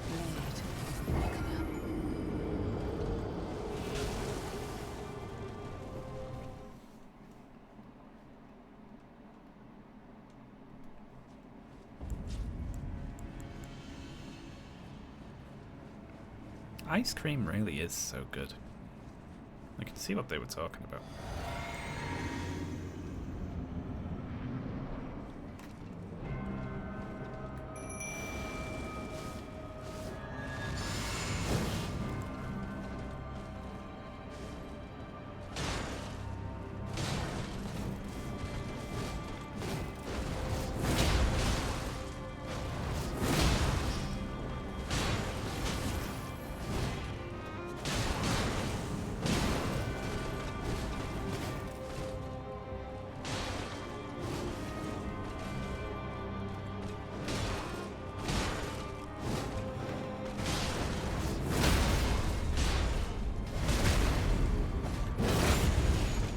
Out of the room.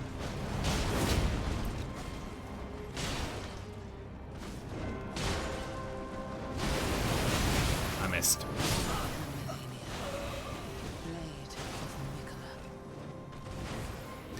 Pot just flew straight back through the fog gate. Hello there. Thank you very much, Dreadhead1, for the Prime sub. Very appreciated. Thank you.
that was a good phase 1.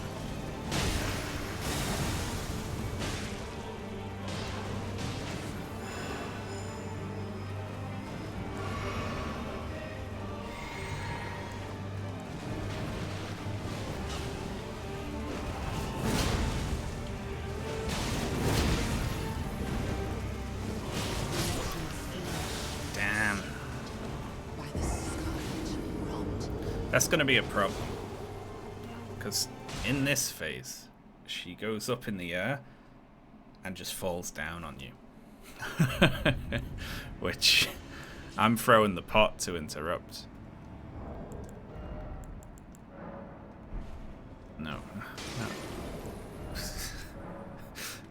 Item crafting.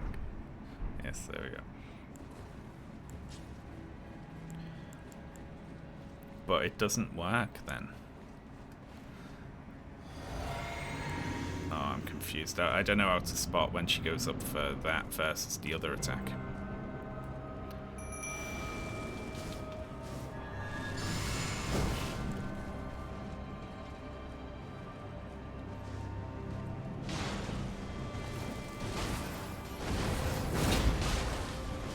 Oh, Tish. I mean, I'm appreciative, you know, but...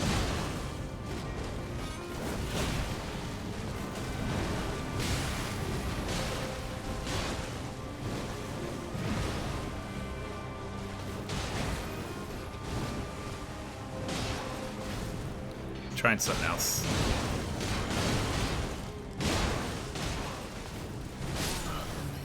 I'm gonna try L1ing her for a while. I think I was having good luck with that.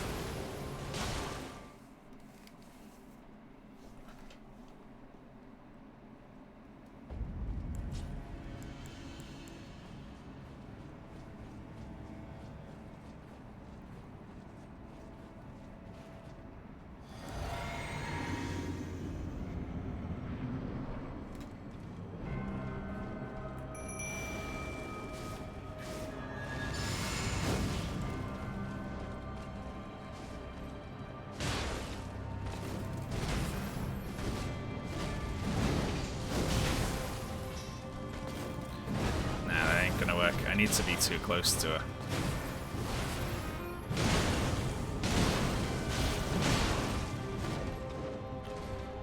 If that last bit knocked her over, we'd be laughing.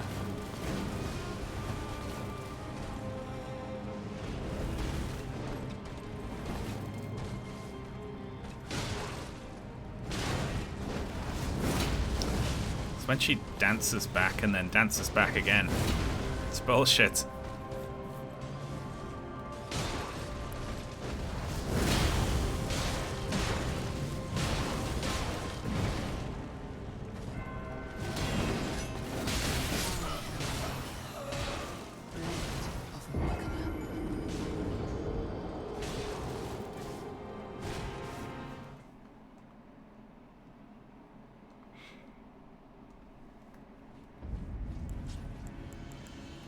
We had 3 phase 2s in 2 hours. That's not too bad, right?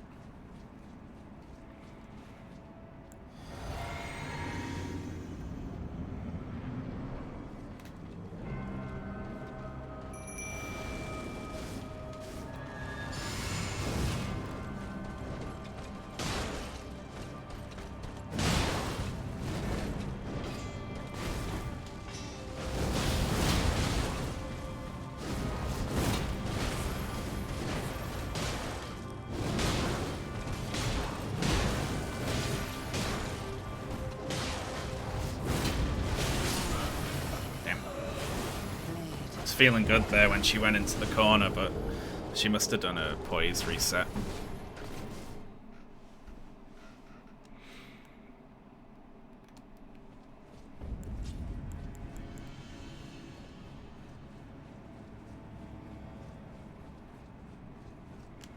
I'm gonna make my girlfriend make me a cake when she gets home. She makes nice cakes.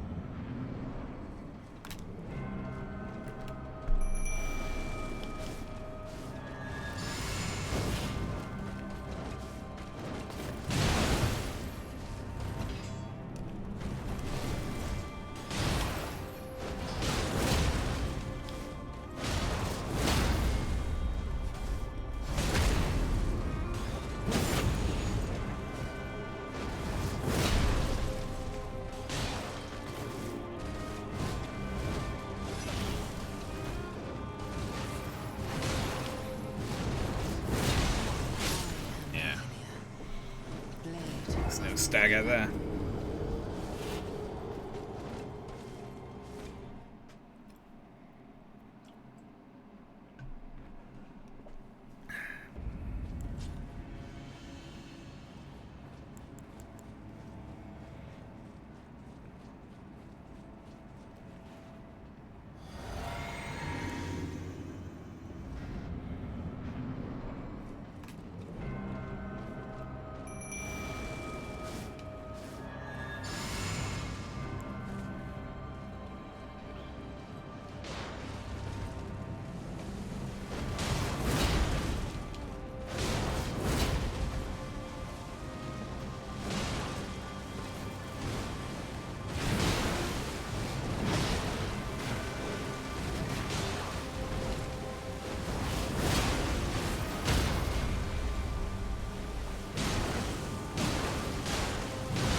Pack a dagger for big...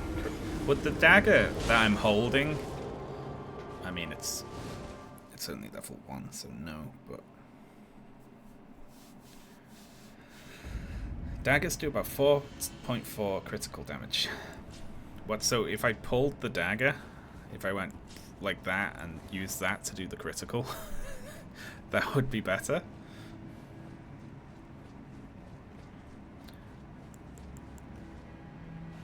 Oh, Jesus Christ. I'm gonna have to go and level up this fucking dagger, aren't I?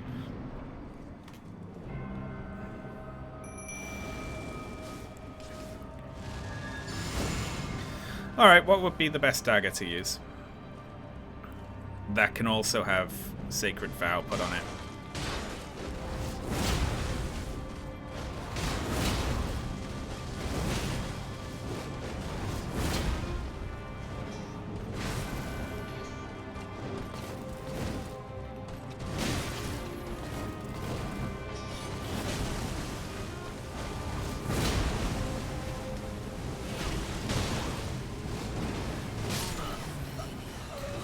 Didn't feel like staggering that time.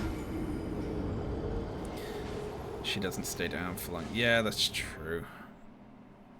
I reckon I could do it, but so, I mean, there have been times I haven't been able to. Like, if I'm recovering from a big jump or a Lion's Claw, I haven't even made it to her to get her, so. But I think it'd be doable.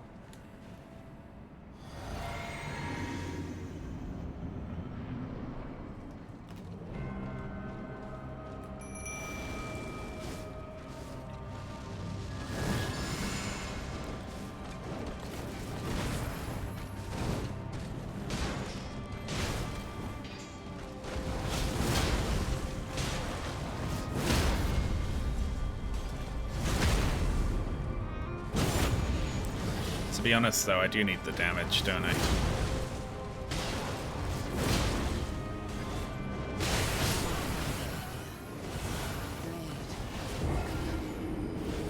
Requires 12 dex. Well, we've got that. Misericord? How do you say that?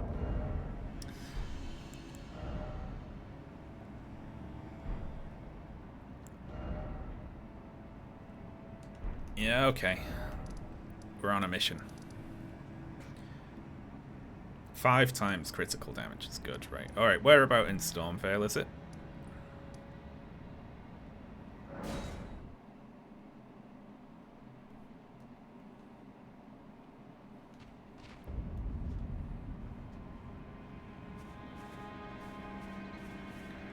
It's in the room in Stonefield with the 2 big axe slats and the wet blade.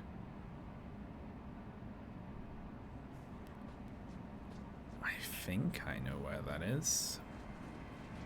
Behind a stone key door. Yeah, I know where there's 2 stone key doors, right?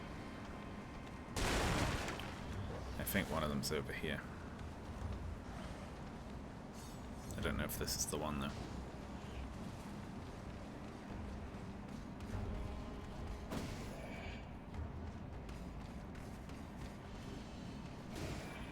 Is this the one? It's not, right? Yeah, I shouldn't use this then. Fuck off.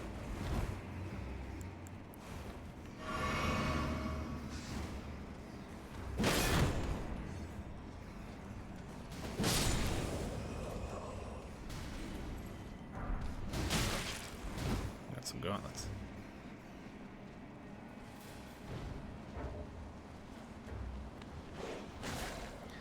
Down the lift from Rampart Tower. Okay. I don't remember that.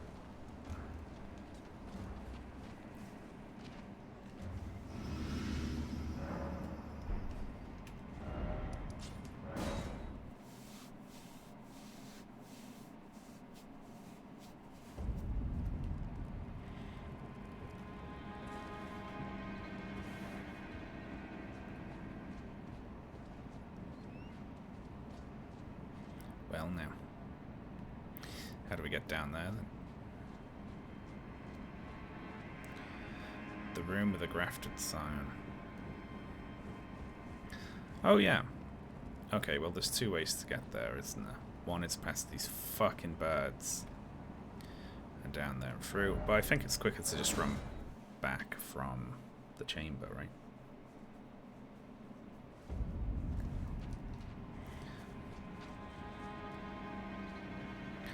I just want to be in that door over there that has all these guys pointed at it.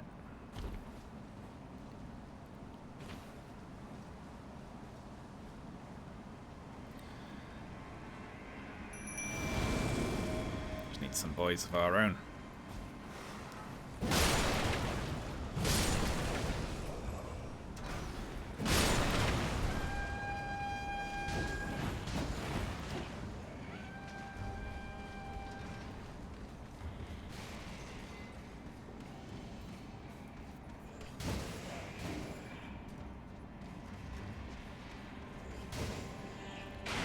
Piss off, piss off, piss off.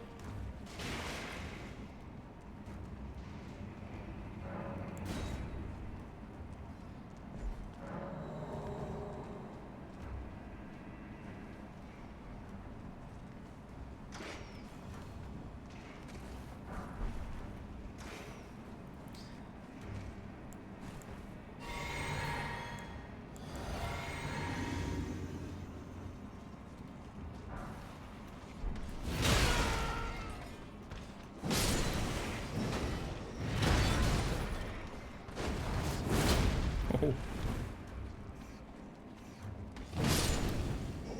Lovely.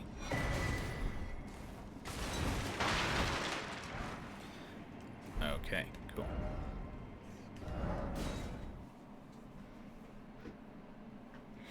So,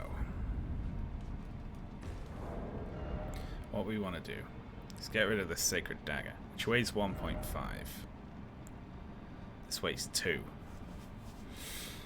Now that might not sound like a lot more.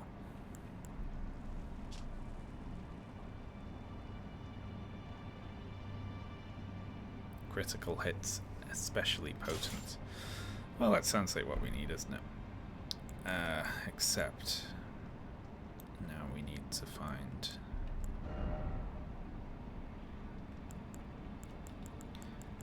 I'm not taking my pants off.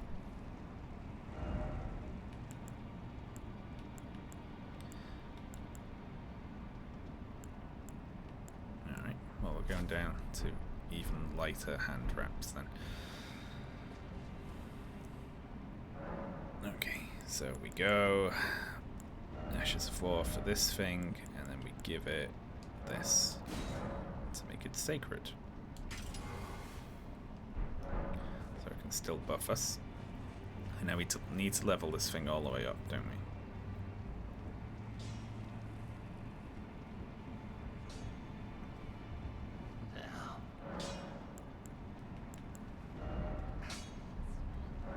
Which is going to require a lot of runes. This'll do. So we've already used 2 level 1 smithing stones. You need 12, is it, of each? A 2, a 4, and a 6. So we need 10 level 1s.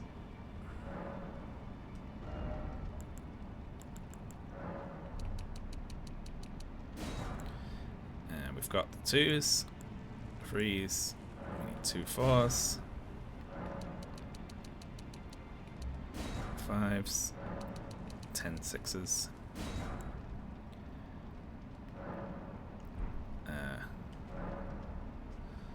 That's not good. We need even more. You could turn it into a fire dagger. 40% holy resist.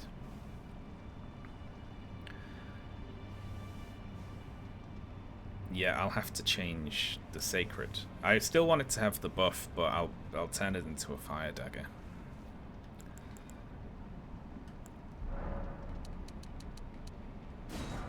Okay, I need to use more runes.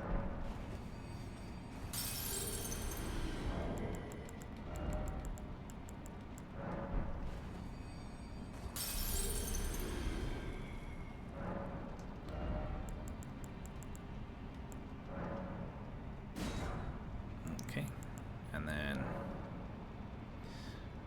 we are like fucked on level 8s. I could sell off all my duplicates equipment I've got, or I might need to actually go and grind up some souls just to finish making this dagger.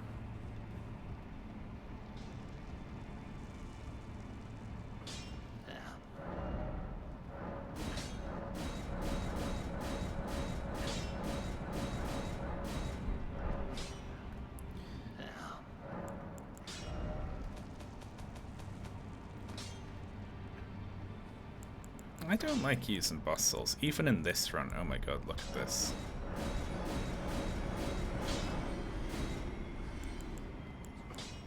I like having 2 of those. And 2 of them.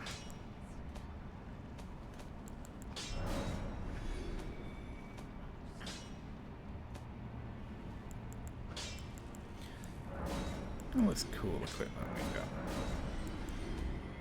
We can't use any of it.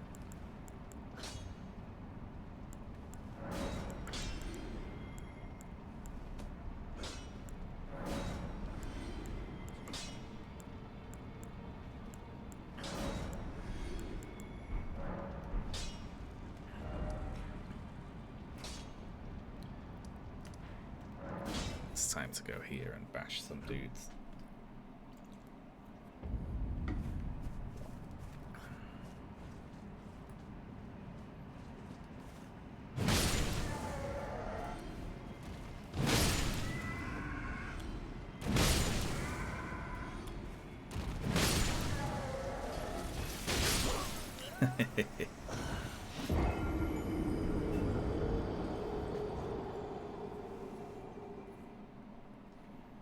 Sean's still not giving us a disc. Yeah, because you know what happens when you make a Discord?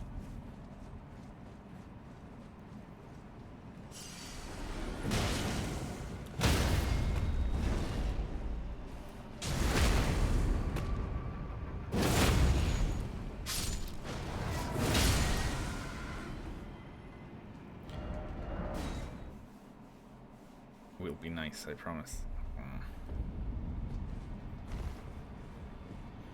I really wish I could believe that. Let's take this as far up as we can go.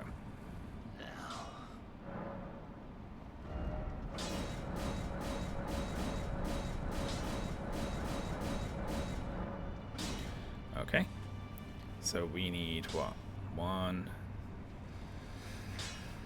7 more 8s.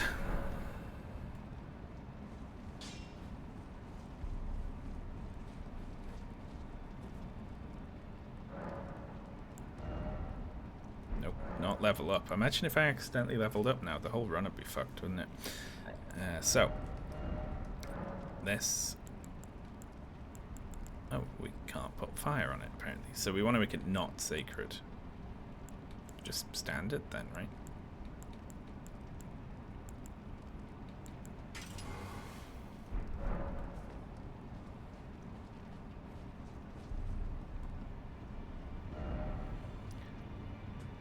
The bell curve. Do you have anything to add on the subject from then to now? No. I don't think so. See, the problem isn't trolls. I don't give a shit about trolls.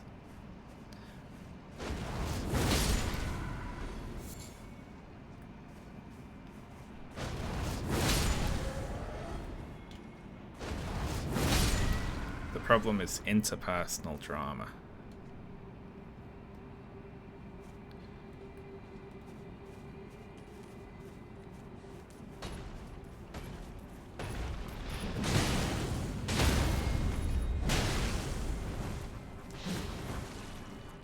Shit. Didn't know they could do that.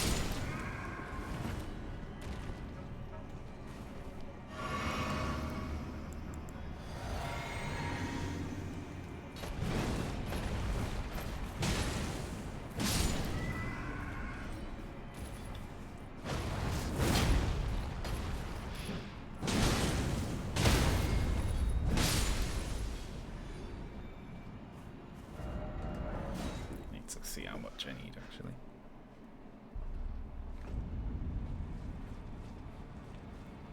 Non-drama discords. All of those non-drama discords you're in have a mod chat, which is secret just to the mods, and it is filled with people melting down over how they are maintaining the peace. Alright, so 7 of them. It's gonna be expensive, this. I should just pop some boss souls, shouldn't I?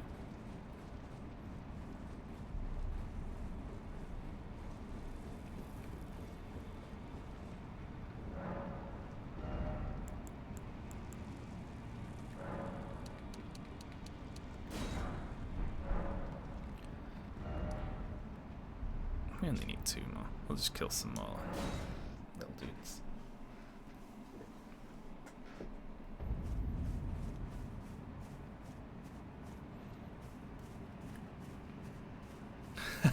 They all have Sergeant chat.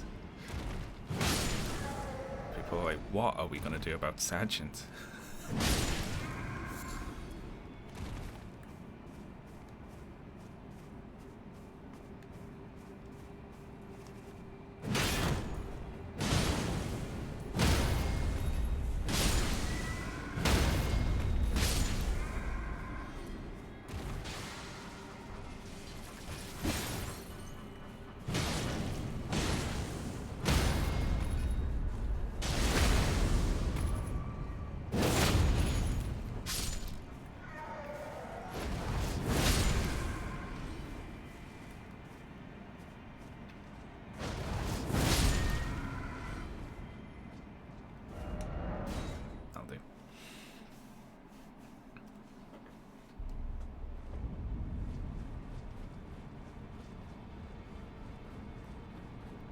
The worst is when a mod, like someone is like, hi, I've seen nice and normal for years, but if you give me a tiny little bit of power, ho ho ho. How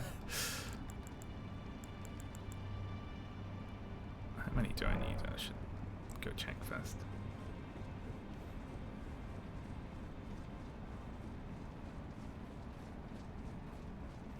Power corrupting. Some people are lovely until they are handed a tiny modicum of power and they go like completely off the hook with it.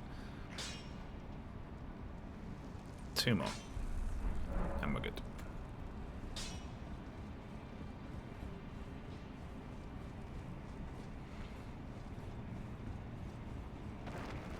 Running internet communities is hard.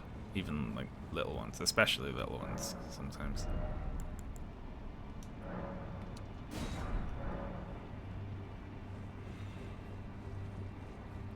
I hope dagger strat works.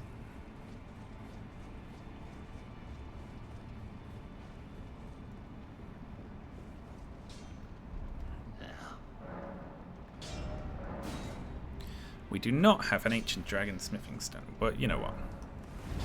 We're good for now.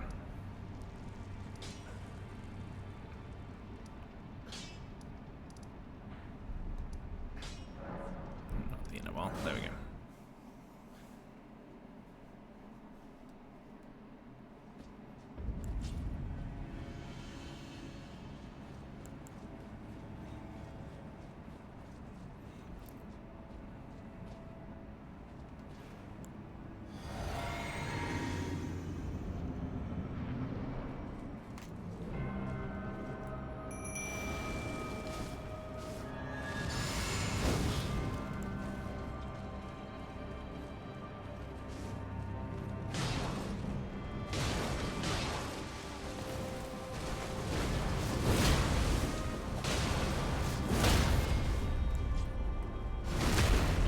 Okay, that does 1,000.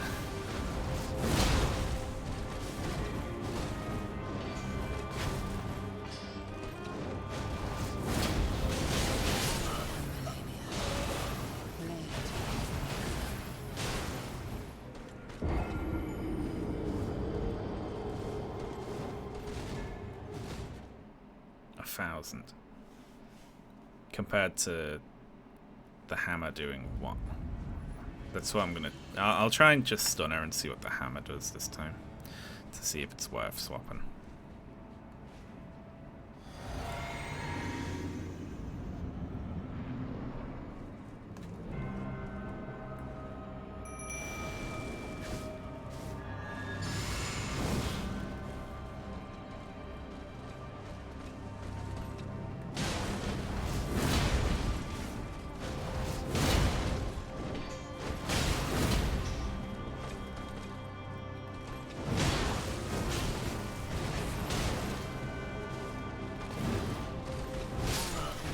How much of Waterfell Dance can you block? With the bubble shield, the first hit, it pops on any hit, but it stops the first hit killing me. It reduces the damage by like 90% or something, which allows me to take one hit.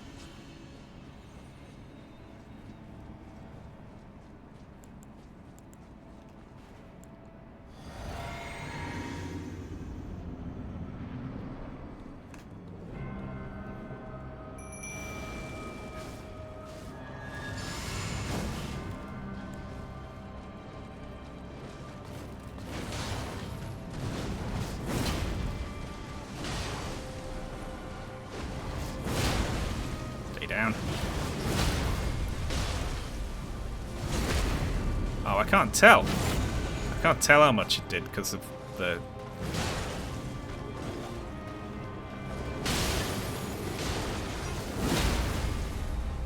There we go. Nope. Tish.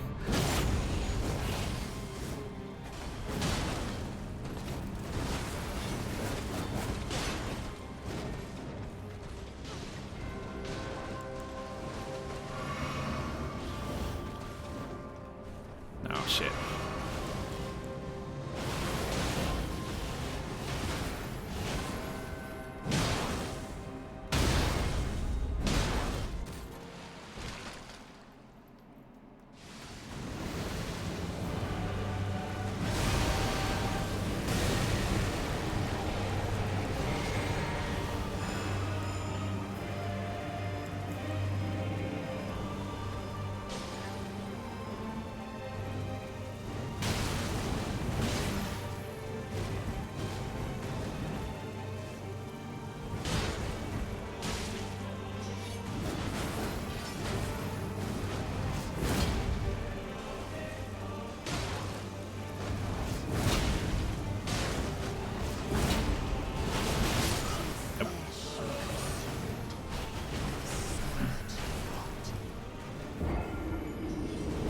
What's up with her health? She regens health on every hit.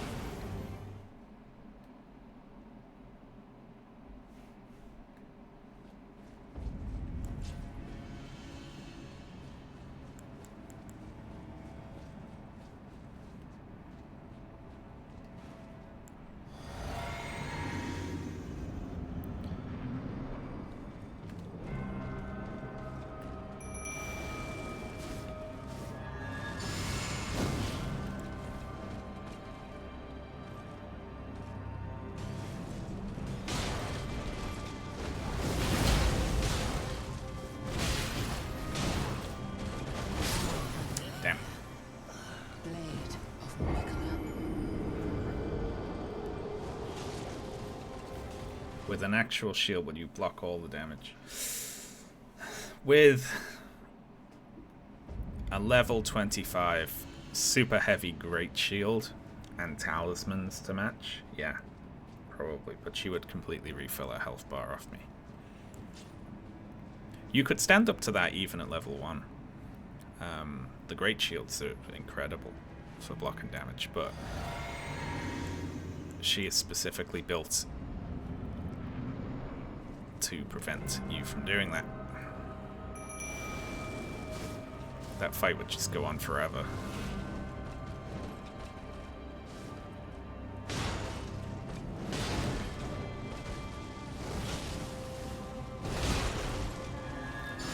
Well, guess who's a dickhead who forgot to swap back to the hammer. And then double swapped back to the dagger again by pressing it twice.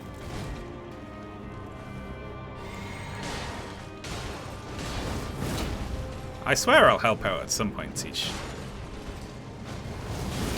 There we go.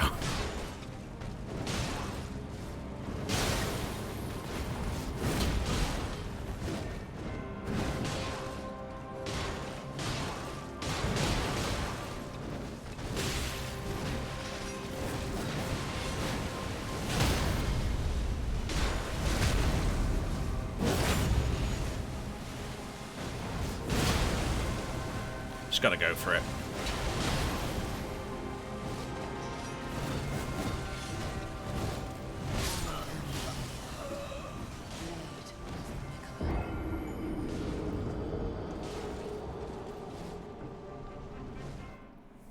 Great shields win basically every other fight in this game. Yeah.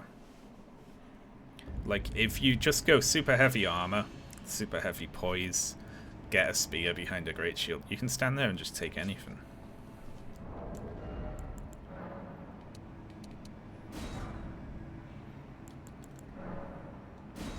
I have a character that I play. I have two characters that I just wander around in sometimes when I'm like watching YouTube videos. One is a like sword and shield magic knight who can swap to a staff and do magic spells, and the other one is just big great shield with a spear behind it, and then you just poke. Because sometimes it's just nice to feel powerful, you know.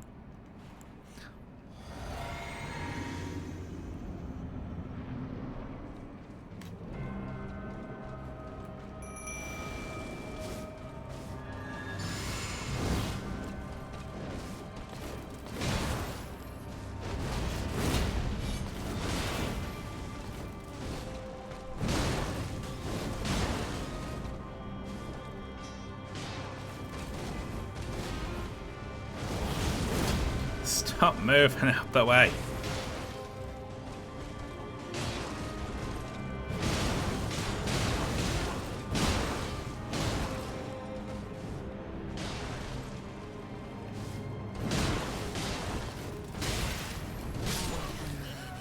Just didn't want to hit a stagger that time.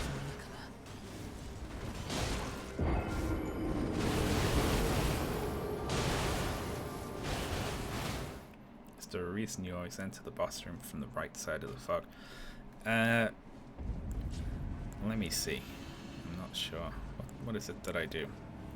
Oh, I'm just avoiding triggering that message because it's on the same button.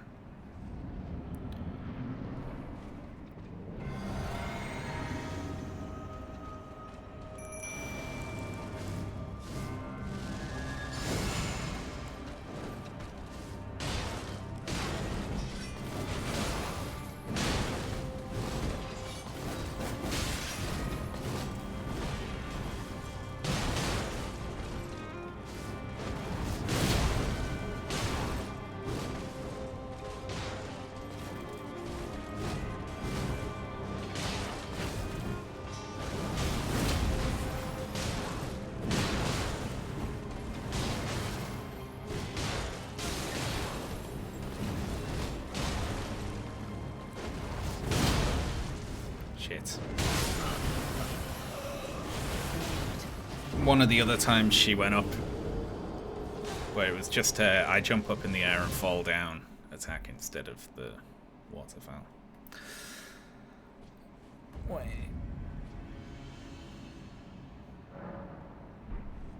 Okay. How many streams of this do you reckon it'll take? There's got to be a better response to that. Honestly, I'm happy with this. Anything that allows me to dodge like a quarter of them, that is good enough for me.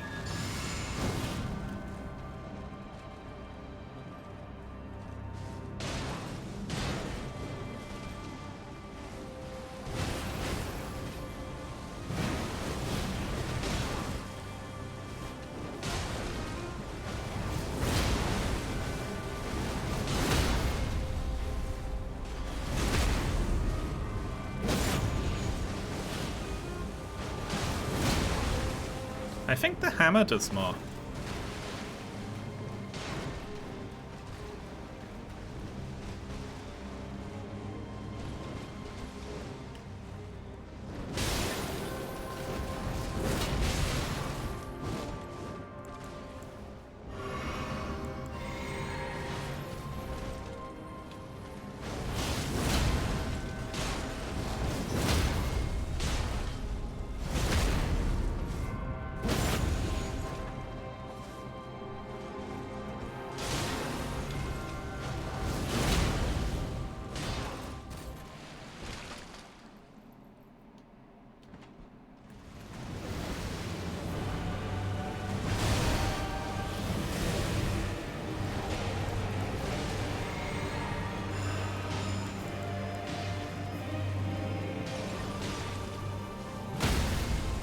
Eh? What? That... I just got confused by... Does it poise carry on between the phase transition? I just got... that one just threw me there. Okay, well, we learned that time. Alright, we're out of Arteria leaves, so when we run out of these, we gotta go get some more. We've only got 3 more goes at the second phase.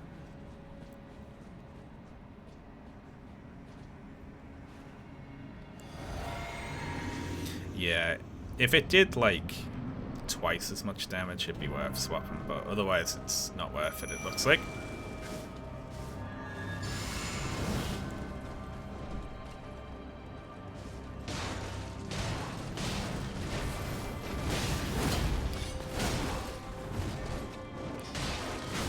Lucky there.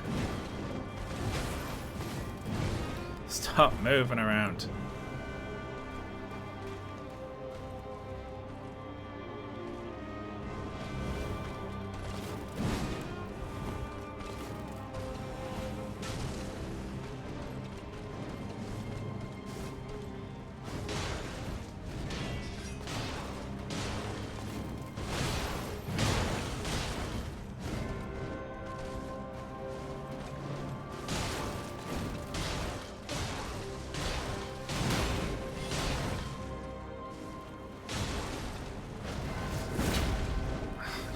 Thrown as far as I thought she would.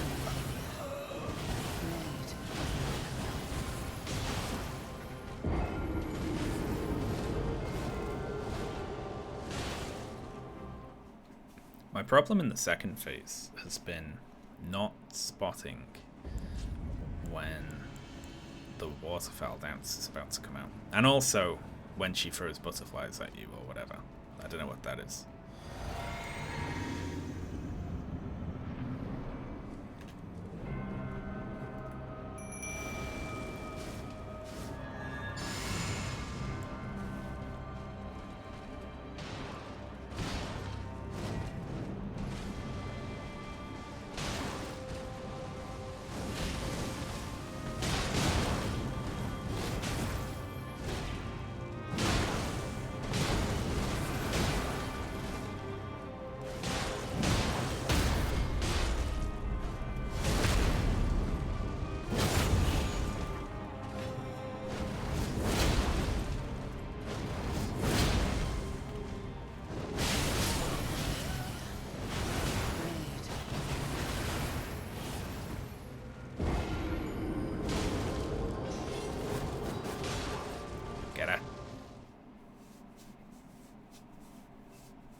difficult that if she decides to get up and go straight into a waterfell dance, I'm dead.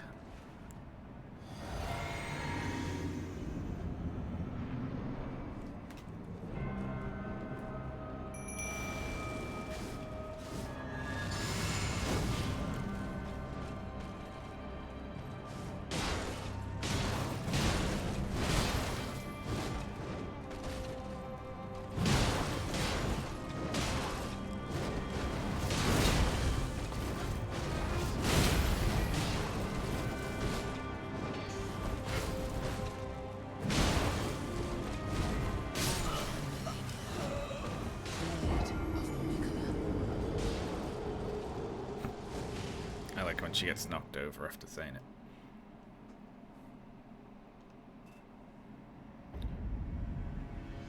Waterfowl dance it's bullshit, but I've made my peace with it, you know. It exists. It shouldn't exist. But it does, so we gotta deal with it.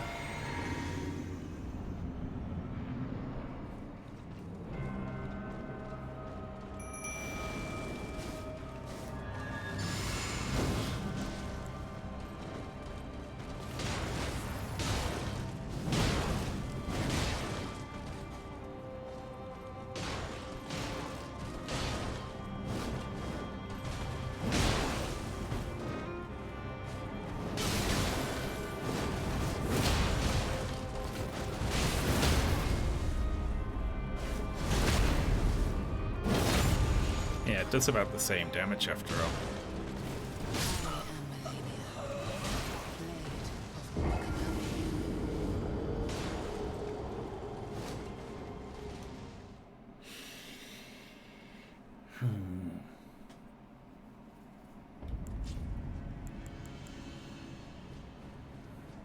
I had high hopes for the dagger.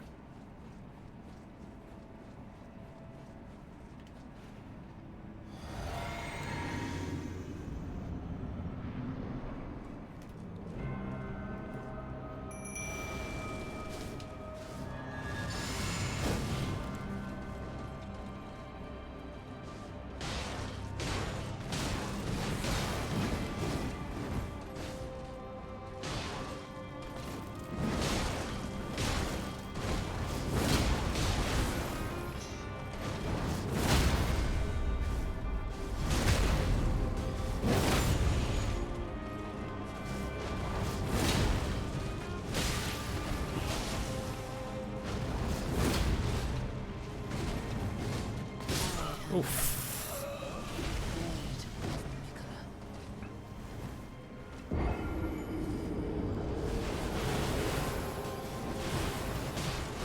I'm probably going to be really good at it on an appropriately leveled character after all this, at least.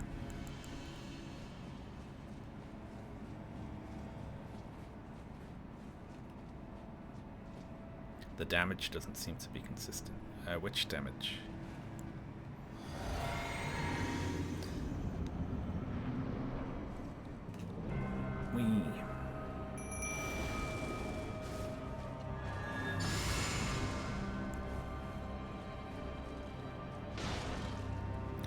I should be doing like 2k crits with it.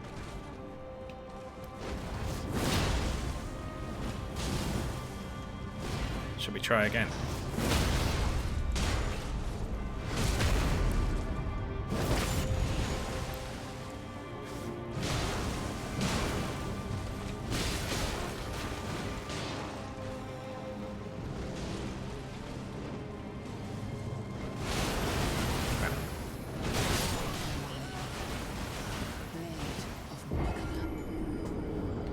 It didn't look like I could make it fire. I did make it physical, I think. I don't know, let me have another look.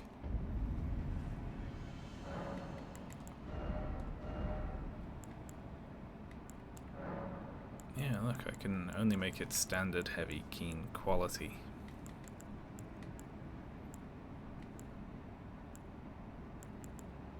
Sacred.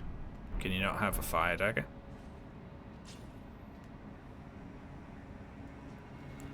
I know I can make stuff.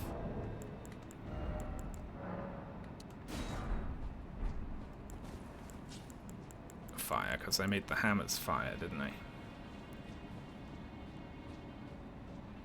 How long you been on Melania for? A few hours, I suppose, between a couple of streams. Doesn't allow fire infusion. Ah, I see. Well then, you know, we'd lose our buff, I suppose.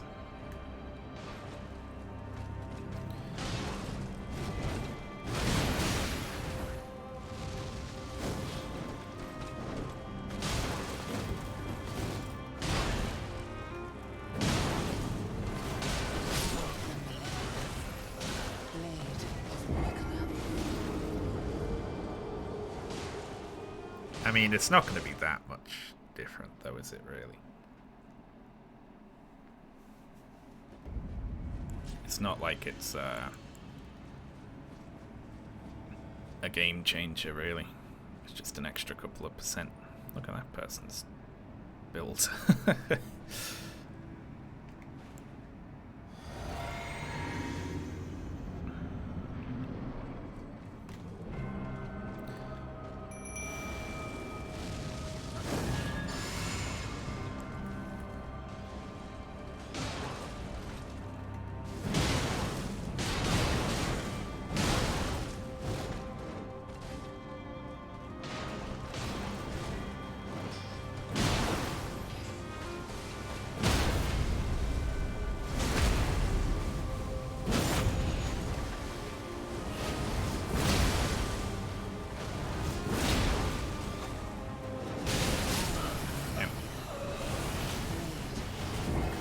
I don't think I could ever play one of these games. I mean, remember, it's a lot easier than this if you've leveled up a lot, you know. Yeah, if Tish knocks her over when I'm walking in, that is a big help. Because then I can build up bleed and stagger on her as she's getting up.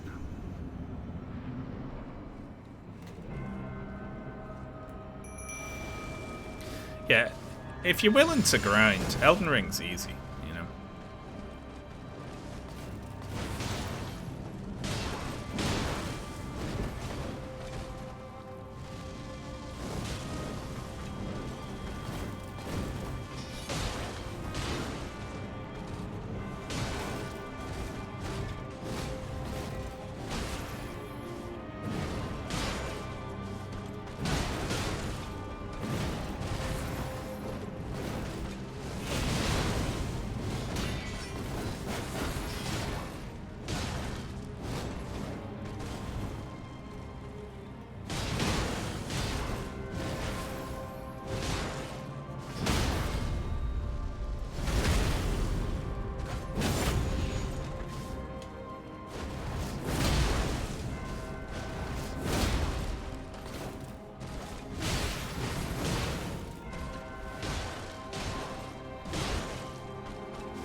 Oh, I didn't even see that one.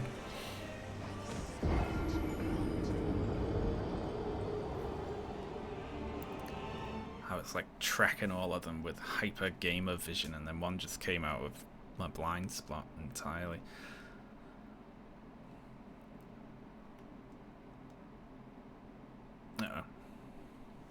not loading. It does this sometimes. After like a few hours, it'll go to a loading screen and be like, oh, I don't feel like loading it. No, it's just not happening this time. I